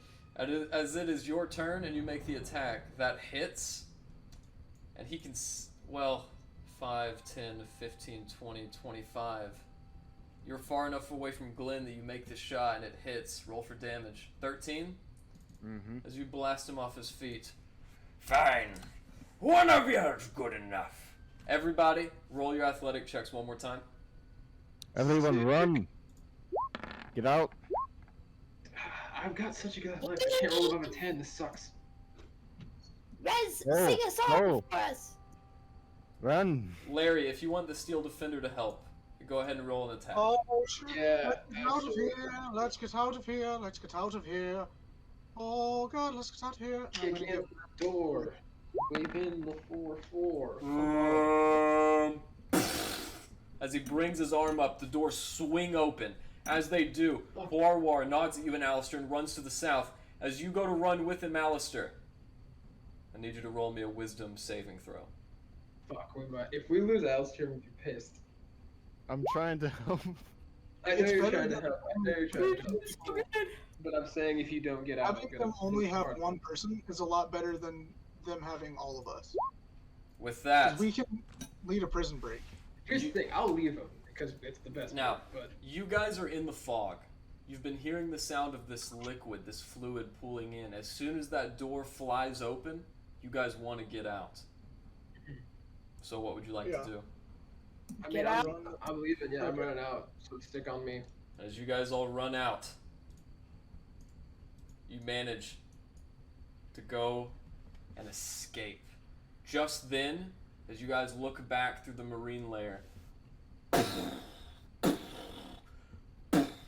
3 massive explosions of arcane alchemist fire ring out from the gateway. As you guys look through the fire, everybody makes it. Larry's automaton is the last, but even it cleans through the smoke. However, you do not find Alistair. Alistair, you are held in place. And as you guys look back, not knowing what has become of your ally, that is where we will end tonight's session. Oh no, my boy. Oh my god. Oh. There's a little Hey. dream. The captain goes down with the ship. All right. There's The no ship ship. left. And sometimes he jumps off the ship to fist fight the shark. Yeah, had It you is- not stayed up and shot him, you probably would have you probably would have made it. It is I- okay, Alistair. I will bring you the cream for your butt hurt. Yeah, we Alistair, were gonna come back and rescue you, but damn. Alistair was trying to defend his crew, give you guys a chance to get out. And that you did. I would like Alistair to likes formally some of you. request MVP status for this session. I think I deserve it, quite frankly. Well, you saved 2 lives, so yeah. Hey, I'd say hero. that Arnholt actually earned him. Arnold was fucking cool. I won't deny it. He was really ripping through fools in that. That was pretty tight. If anyone else gets it, it should be Arnold. I know I we mean, made a big. Aralis I know was we made a cleaving big through thing. people. That is true, Zach. But we made a big thing about the rapier and its heritage. It's still just a 1d8 rapier, and he managed to do 27 points of damage with that thing. So tight. Good for him. He's so cool. But with that, Alistair, for sacrificing yourself, for staying behind and watching the party's retreat, and for mentioning croquet in a D&D game, you will now have the very first 1d6 Dungeon Master's Inspiration die. It's never been done before. Congrats. It's never been done before. Proud of you, buddy. Dude, what a session! So much What a came out. dope So much session. happened. I Yes. felt like this fight was too easy and too fast, and then it got fun. What Are you doing? serious, man? That's hey. If someone doesn't die, Joe is disappointed. Fuck yeah. If someone doesn't die, Joe doesn't want to play anymore. Well, I don't I mean didn't- die, but fall unconscious, yeah. I I legit, think that's I legit valid. thought I was gonna die. I thought you were gonna die too. I'm not gonna lie. Because I failed that first death save, and I was like, okay, this is the end of Res, and I just started all of this. Like, I just revealed his entire secret. Just in character I development. was gonna feed you that healing potion, but then again, I felt like the guys could heal, and you could play your brother if you died, so... Exactly. Yeah. I just want to point out, guys. You know, that is a totally viable strategy. If you're looking at a guy and you're saying, you know, I'm a artificer, I really can't heal this person, even though I've healed. I'll let someone else do it. That's a good way to play, but that will get you someday. It's happened to me, so Yeah. just keep that in mind. I was completely out of spell slots. Otherwise, I would have done I some was- cure wounds. I figured you must have been, because I was like, why didn't he? Like, Yeah. he was right next to Larry. I was also out of spell slots like at the end of that, and so I'm like looking through all my shit. I'm like, what the fuck can I use? And then I got Channel Divinity, and I almost used it to use like the one where I can like push people back like 5 feet earlier, and I'm so thankful that I didn't. I couldn't even do Spell slot left. shield if I needed to.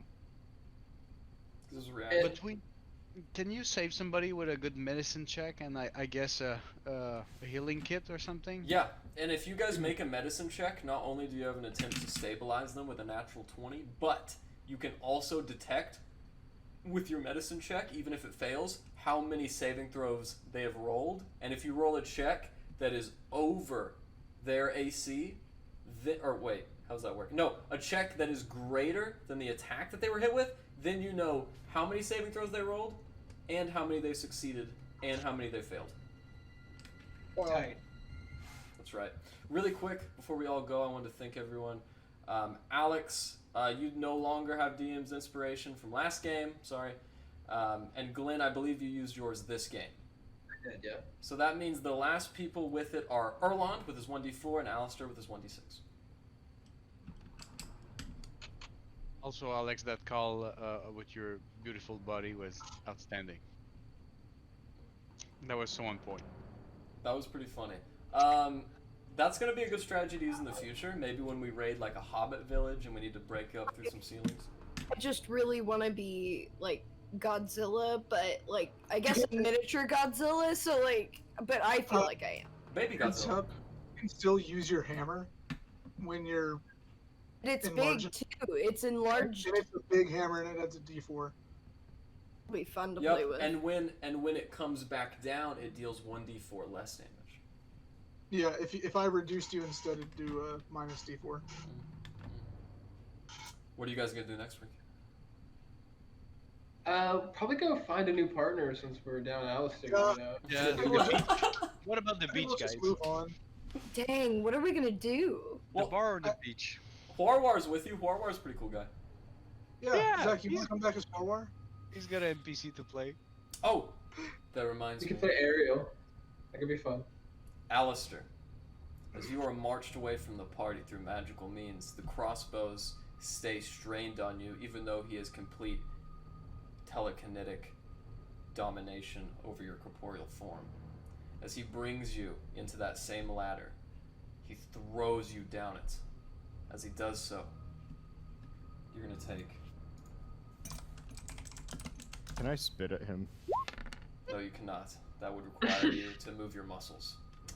As you take 3 bludgeoning damage, the top is sealed, and you are left in the cistern.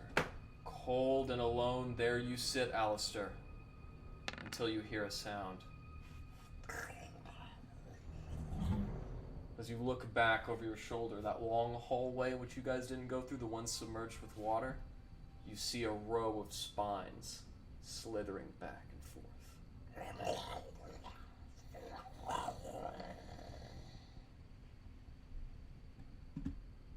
Thanks for playing, and that's today's session.